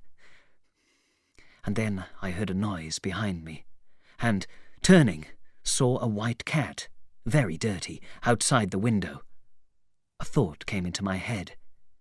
"Everything is ready for you," I said, and went to the window, opened it, and called softly. She came in. The poor creature was thirsty, and I gave her some milk. After that, she went smelling round the room, plainly with the idea of making herself at home. The invisible wool upset her a bit. You should have seen her attack it. But I made her comfortable on my bed. "And then you made the cat invisible?" "Yes. It took 4 hours. "You don't mean to say there's an invisible cat in the world?" said Kemp. "If it hasn't been killed," said the invisible man. "Why not?" "Why not?" repeated Kemp. "Go on." He was silent for a few minutes, and then continued. "My only clear thought," he said, "was that the thing had to be completed, and it had to be done soon, for I had little money left. After a time I ate some food and went to sleep in my clothes on my bed. I was woken by a loud knock at the door. It was the owner of my room. He said I had been hurting a cat in the night. He was sure. He wanted to know all about it. I told him there had been no cat in my room. Then the noise of my experiments could be heard all over the house, he said, and that was true, certainly. He came into the room, asked me what I was doing, and said it had always been a respectable house. In the end I got angry, pushed him out and shut the door. He made some noise outside, but I didn't listen. After a time he went away. But I didn't know what he planned to do, nor even what he had the power to do. To move to new rooms would have meant delay. I had £20 left in the world, most of it in a bank. If he brought the police, my room might be searched. What could I do? Disappear, of course. It was all done that evening and night. There was some pain at first. I felt sick. At times I cried out. I talked aloud to myself, but I did not give up. I shall never forget seeing my hands. It became white as white paper, and then, slowly, became like glass. And then they had disappeared. At first I was weak as a little child, walking on legs I could not see. I slept during the morning, pulling a sheet over my eyes to shut out the light, and I was woken again by a knocking. My strength had returned. I sat up and listened and heard talking. Soon the knocking was repeated and voices called. To gain time, I answered them. My window opened onto a roof. I stepped through it, closed it, stood outside and watched. The old man and his 2 sons came into the room. You may imagine their surprise at finding the room empty. One of the younger men rushed to the window at once, threw it open and stared out. His eyes and his thick-lipped, bearded face came close to my own. He looked right through me. So did the others. The old man went and looked under the bed. While they were all talking together, I came back into the room, slipped past them, and went down the stairs. In one room, I found a box of matches, and when they had come down, I returned to my own room and set fire to the papers, the bed covers, and the furniture. You set the house on fire? Set the house on fire, yes. It was the only way to hide my tracks. For the next hour he went on with his story, and Kemp listened. It was the story of how the Invisible Man had got some clothes, how he lived by getting food and drink wherever he could, of the shelter he found and the beds he slept in, until he came to Iping. Chapter 18. The Plan That Failed. "But now," said Kemp, looking out of the window, "what are we to do?" He moved nearer to his guest, so that he did not see the 3 men who were coming up the hill road, too slowly, as it seemed to Kemp. "What were you planning to do when you were going to Port Burdock? Did you have a plan?" I was going to leave the country. But I have rather changed that plan since seeing you. I thought it would be wise, now the weather is hot, to make for the south, especially as my secret was known, and everyone would be watching for a man all wrapped up like me. You have regular boats from here to France. My idea was to get on board one. Then I could go by train into Spain or else to Algiers. It wouldn't be difficult. There a man could be invisible all the time, but still live and do things. I was using that tramp as a money box and carrier until I decided how to get my books and things sent over to join me. That's clear. And then he tried to rob me. He has hidden my books, Kemp. Hidden my books. If I can get hold of him, I'll... You'd better get the books from him first. But where is he? Do you know? He's in the town police station, locked up at his own request, in the strongest room in the place. The rat, said the Invisible Man. But that delays your plans a little. We must get those books. Those books are necessary. Certainly, said Kemp, a little anxiously, unsure if he heard footsteps outside. Certainly we must get those books. But that won't be difficult, if he doesn't know they're for you. No, said the Invisible Man, thoughtfully. Kemp tried to think of something to keep the conversation going, but the Invisible Man continued himself. Coming into your house, Kemp, he said, changes all my plans. For you are a man who can understand. You are a scientist. You have told no one I'm here? Not a soul. If we are to make any use of being invisible, we must start by killing. Killing? Repeated Kemp. I'm listening to your plan, but I'm not agreeing. Why killing? The point is this. They know as well as we do that there is an invisible man, and that invisible man, Kemp, must now start to rule by terror. Yes, I mean it. To rule by terror. He must take a town like your Burdock and put the fear of God into it. He must give orders. He can do that in many ways. And he must kill everybody who disobeys his orders, and everybody who works against him.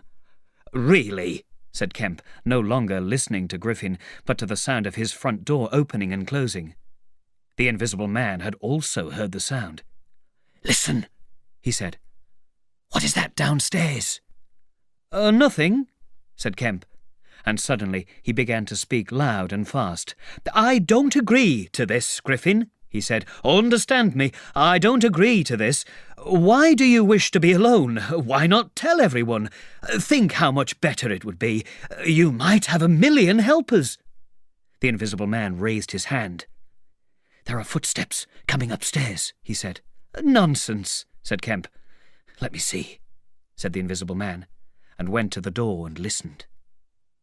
And then things happened very quickly. Suddenly, the clothes sat down and opened as the unseen man began to undress. Kemp opened the door. As he opened it, there came sounds of hurrying feet and voices downstairs. With a quick movement, Kemp pushed the Invisible Man back, jumped aside, and shut the door behind him. The key was outside and ready. In another moment, Griffin would have been locked in the room, except for one little thing. The key fell noisily on the floor. Kemp's face became white. He tried to hold the door handle with both hands. For a moment, he pulled at it. Then the door opened slightly, but he got it closed again. The second time it was opened a foot, and the clothes came into the opening. Kemp's throat was seized by invisible fingers, and he let go of the handle in order to defend himself. He was forced back and thrown heavily to the floor. Halfway up the stairs was Colonel Adie, the chief of the Burdock police. He was staring at the sudden appearance of Kemp, followed by the clothes, which danced in the air. He saw Kemp fall and then struggle to his feet. He saw Kemp rush forward and go down again. Then, suddenly, he was struck. By nothing. A great weight, it seemed, jumped on him, and he was thrown down the staircase. An invisible foot stepped on his back. Faint steps passed downstairs. He heard the 2 police officers in the hall shout and run, and the sound of the front door of the house as it shut. He rolled over and sat up, staring. He saw Kemp coming down the staircase, his face white and bleeding. "My God!" cried Kemp. "I couldn't stop him. He's gone." Chapter 19. The Hunt for the Invisible Man. Kemp took some time to explain to Colonel Adie what had happened. "He's mad," said Kemp, "and evil.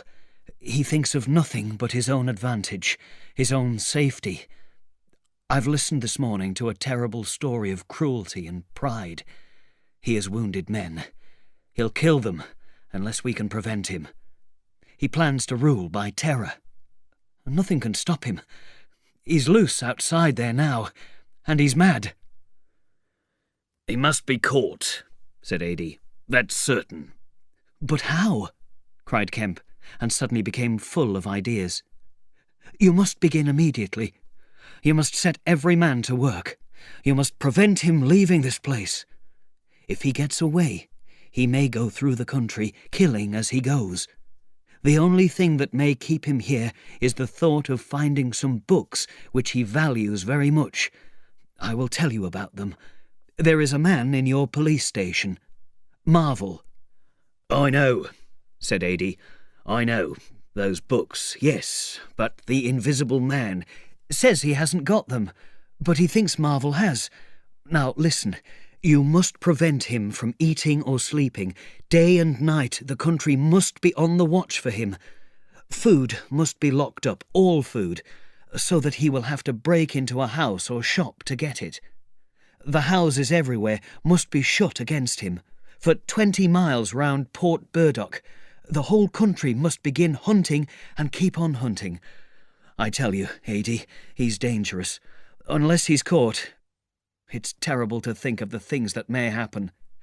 "Come along," said Colonel Adie. "Tell me as we go. What else is there we can do?" In another moment, Adie was leading the way downstairs. They found the front door open, and the policeman standing outside staring at empty air. "He's got away, sir," said one. "We must tell the police station at once," said Adie. "One of you must go down and report, and then come up and meet us, quickly. And now, Kemp, what else?" "Dogs," said Kemp. "Get dogs. They don't see him, but they smell him. Get dogs." "Good," said Adie. "We have no suitable dogs, but the prison officers over at Halstead know a man with bloodhounds. What else?" "Remember," said Kemp, "his food shows. You can see it for some time after he has eaten it, so he has to hide. You must keep on searching in every quiet corner, and put away all weapons, and everything that might be a weapon. He can't carry such things for long. You must hide anything he can pick up and strike men with."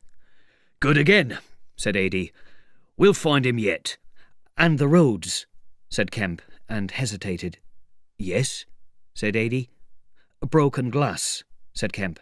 "It's cruel, I know, but think of what he may do." Adie drew the air in between his teeth sharply. "It's cruel. I don't perhaps think we should. But I'll have some broken glass ready. If he is killed, it will be only what he deserves."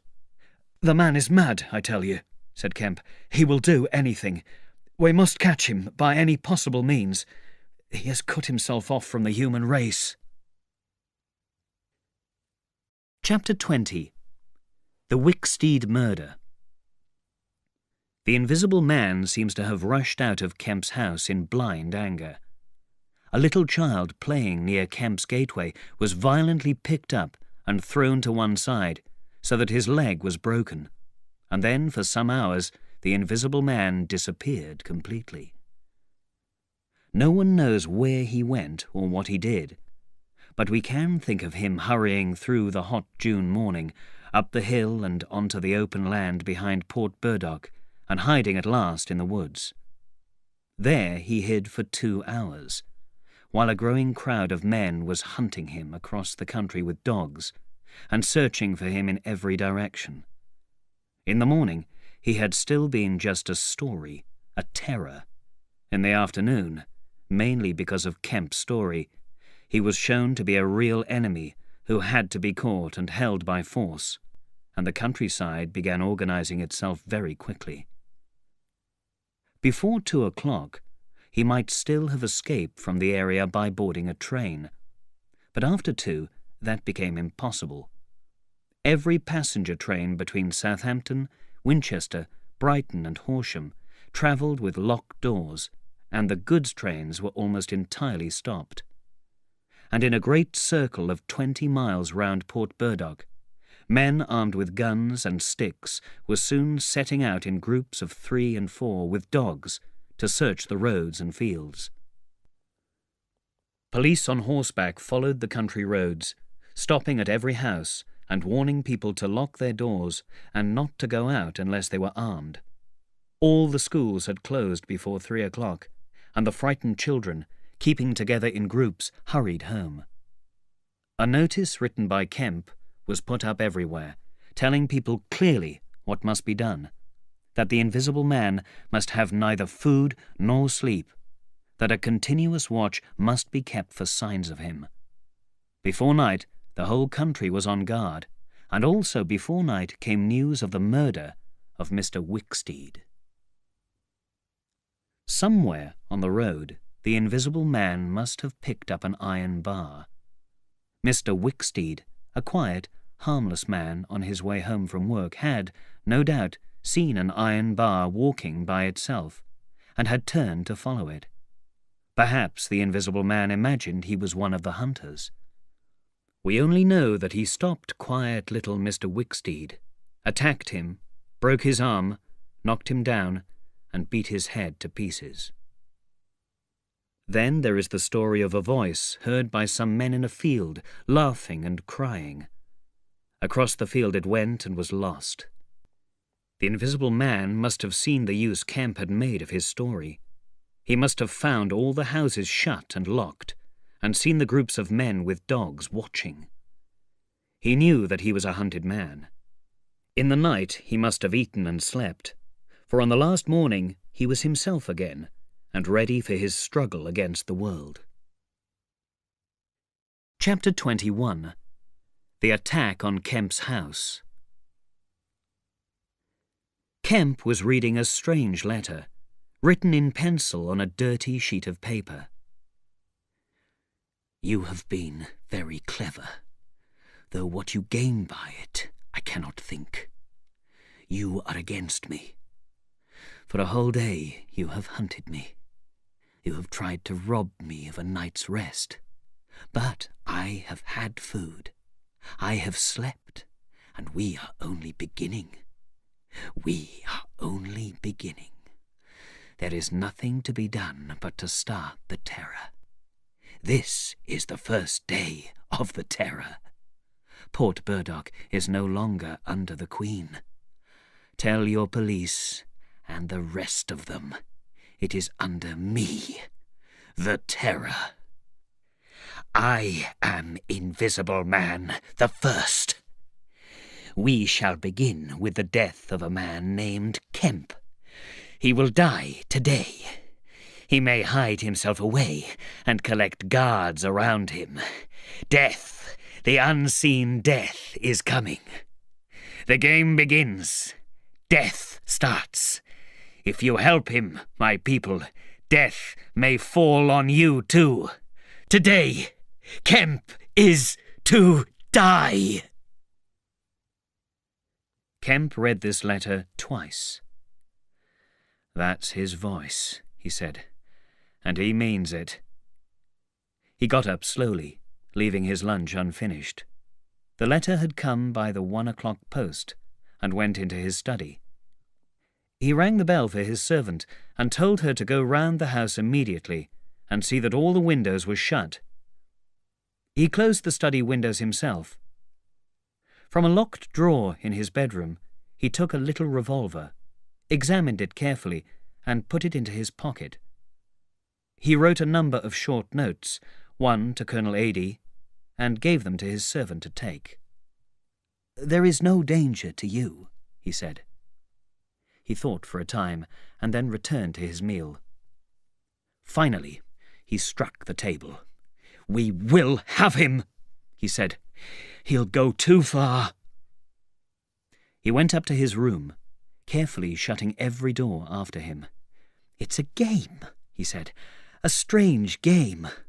But I shall win, Mr. Griffin," he said. He stood at the window, staring at the hot hillside. He must get food every day. Did he really sleep last night? Out in the open somewhere? I wish we could get some good, cold, wet weather instead of the heat. He may be watching me now. He went close to the window.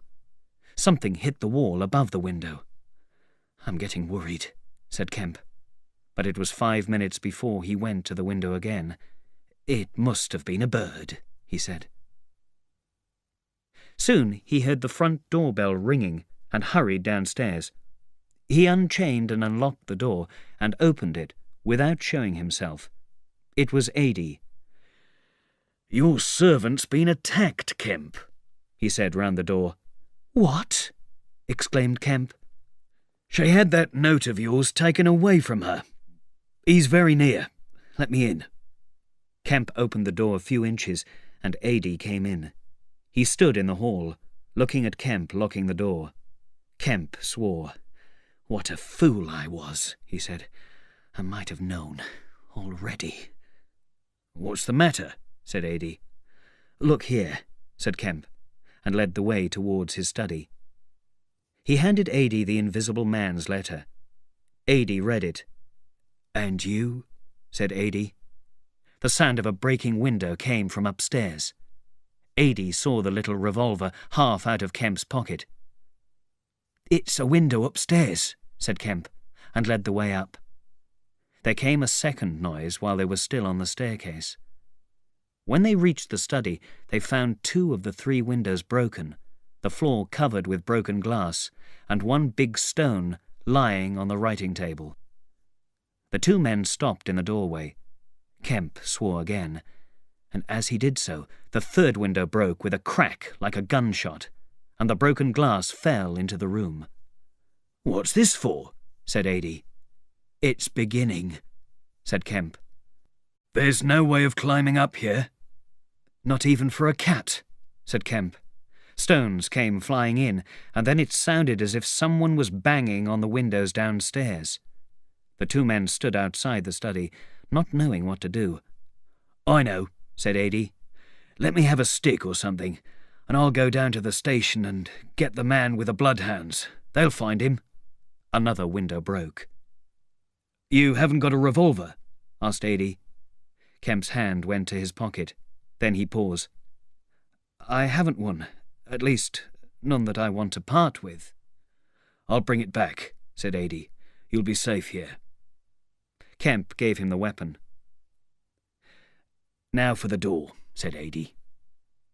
As they stood waiting in the hall, they heard one of the bedroom windows crack. Kemp went to the door and began to turn the key as silently as he could. His face was a little paler than usual. "You must step straight out," he said. In another moment, Adie was on the doorstep and the door was shut. He waited for a moment, feeling more comfortable with his back against the door. Then he marched down the steps.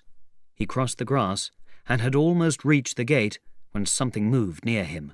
"Stop a bit," said a voice, and Adie stopped, with his hand on the revolver. "Well?" said Adie. "Please go back to the house," said the voice.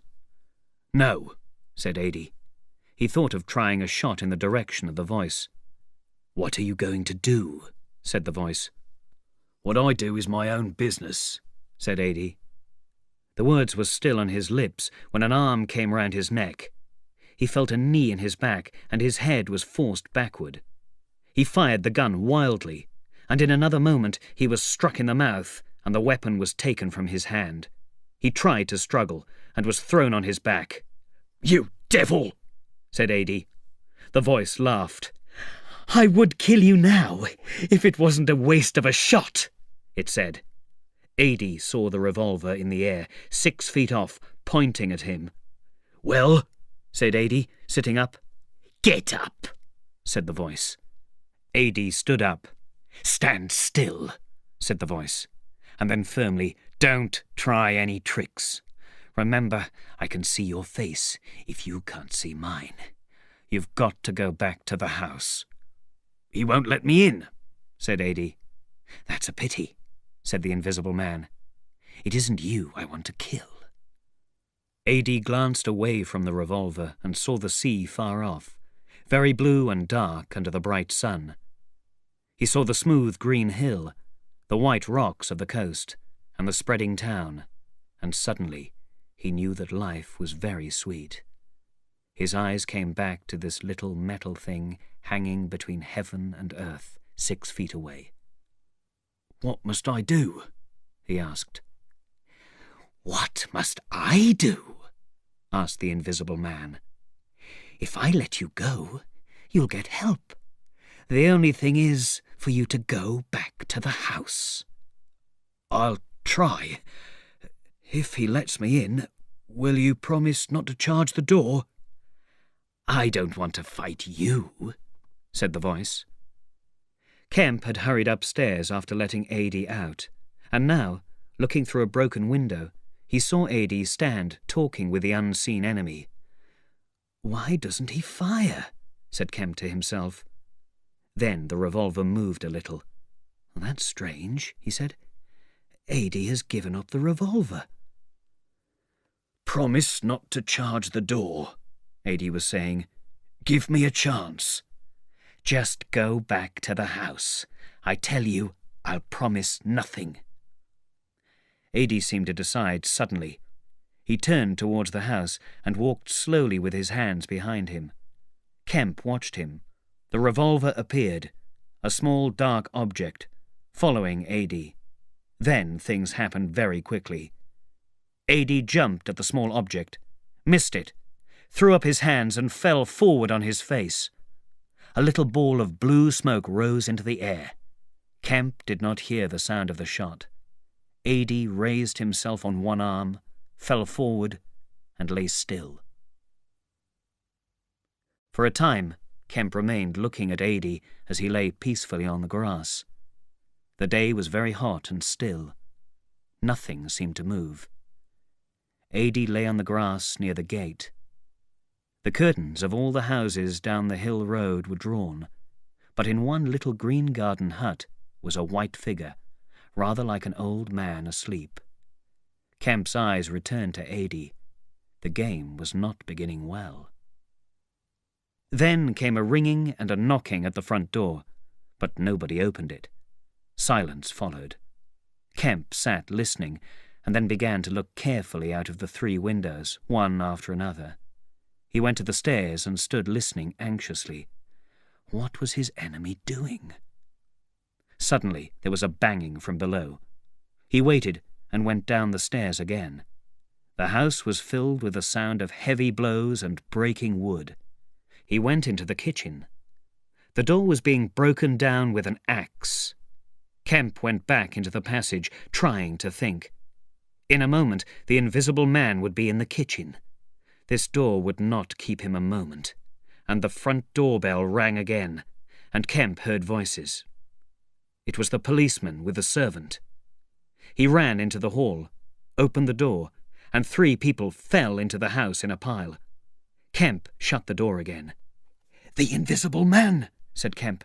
"He has a revolver, with 2 shots left. He's killed Adie. At least, he's shot him. Didn't you see him on the grass? He's lying there." "Who?" said one of the policemen. "Adie," said Kemp. "We came round the back way," said the girl. "What's that banging?" asked one of the policemen. "He's in the kitchen, or will be. He's found an axe." Suddenly the house was full of the sound of the invisible man's blows on the kitchen door. The girl stared towards the kitchen and stepped into the dining room. Kemp tried to explain in broken sentences. They heard the kitchen door breaking open. "This way!" cried Kemp, and he pushed the policeman into the dining room doorway. "The pokers," said Kemp, and rushed to the fire. He handed a poker to each of the policemen. He suddenly threw himself backwards. "Whoop!" said one policeman, jumped to one side and caught the axe on his poker. The revolver cracked and shot a hole in a picture. The second policeman brought his poker down on the little weapon and sent it to the floor. The axe went back into the passage. They could hear the invisible man breathing.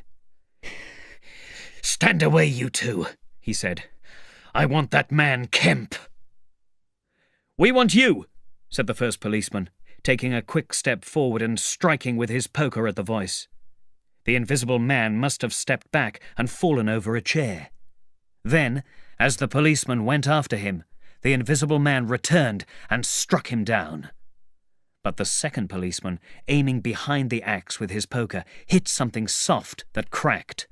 There was a sharp cry of pain, and then the axe fell to the ground. The policeman struck again at emptiness and hit nothing. He put his foot on the axe and struck again. Then he stood, holding the poker, listening for the slightest movement. He heard a window open, and a quick rush of feet outside. His companion rolled over and sat up, with blood running down between his eye and ear. "Where is he?" asked the man on the floor. "I don't know. I've hit him. He's standing somewhere in the hall, unless he's slipped past you. Dr. Kemp! Sir! Dr. Kemp!" cried the policeman again. The second policeman began struggling to his feet. He stood up. Suddenly, the faint sound of bare feet could be heard. "Whoop!" cried the first policeman, and threw his poker.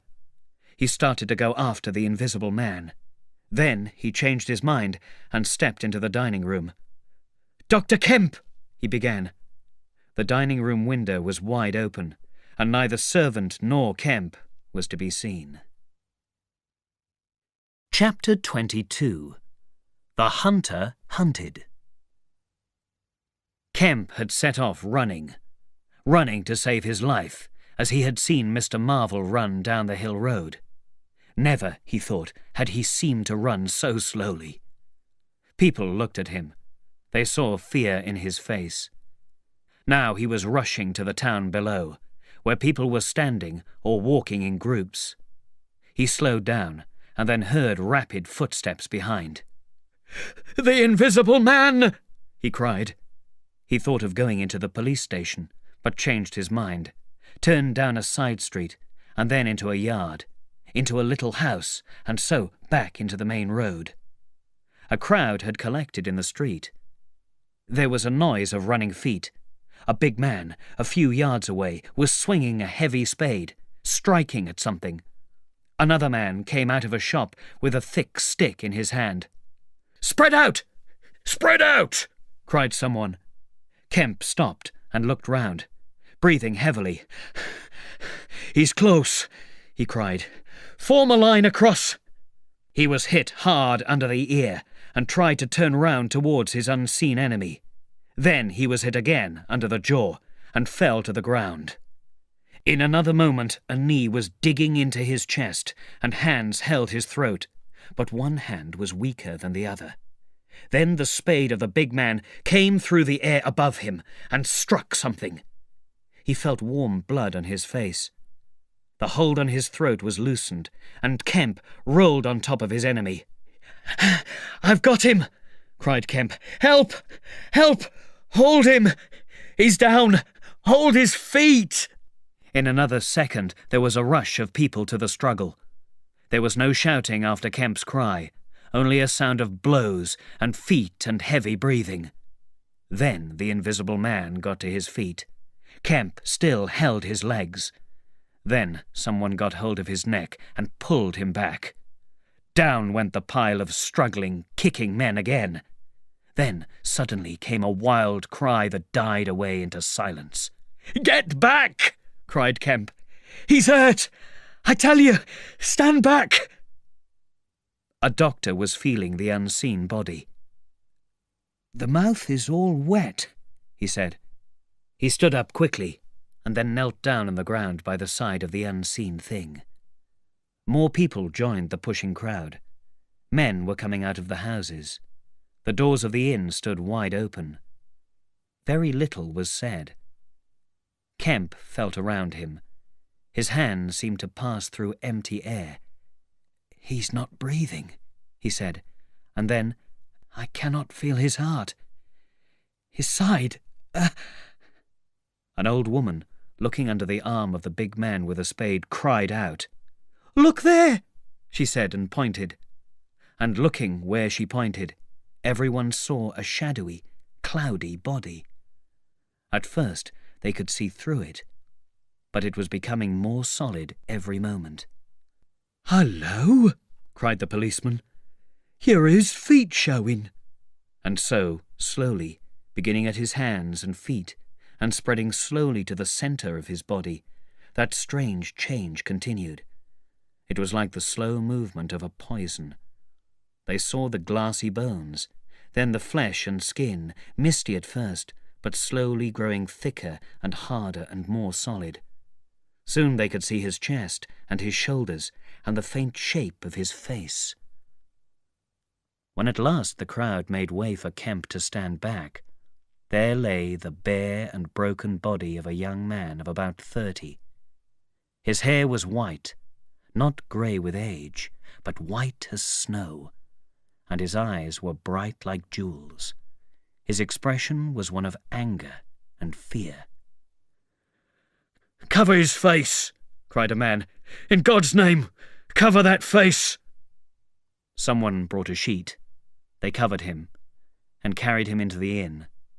And there it was, on a bed in an ill-lighted bedroom, among a crowd of excited people, that Griffin, the first of all men to make himself invisible, ended his strange and terrible life.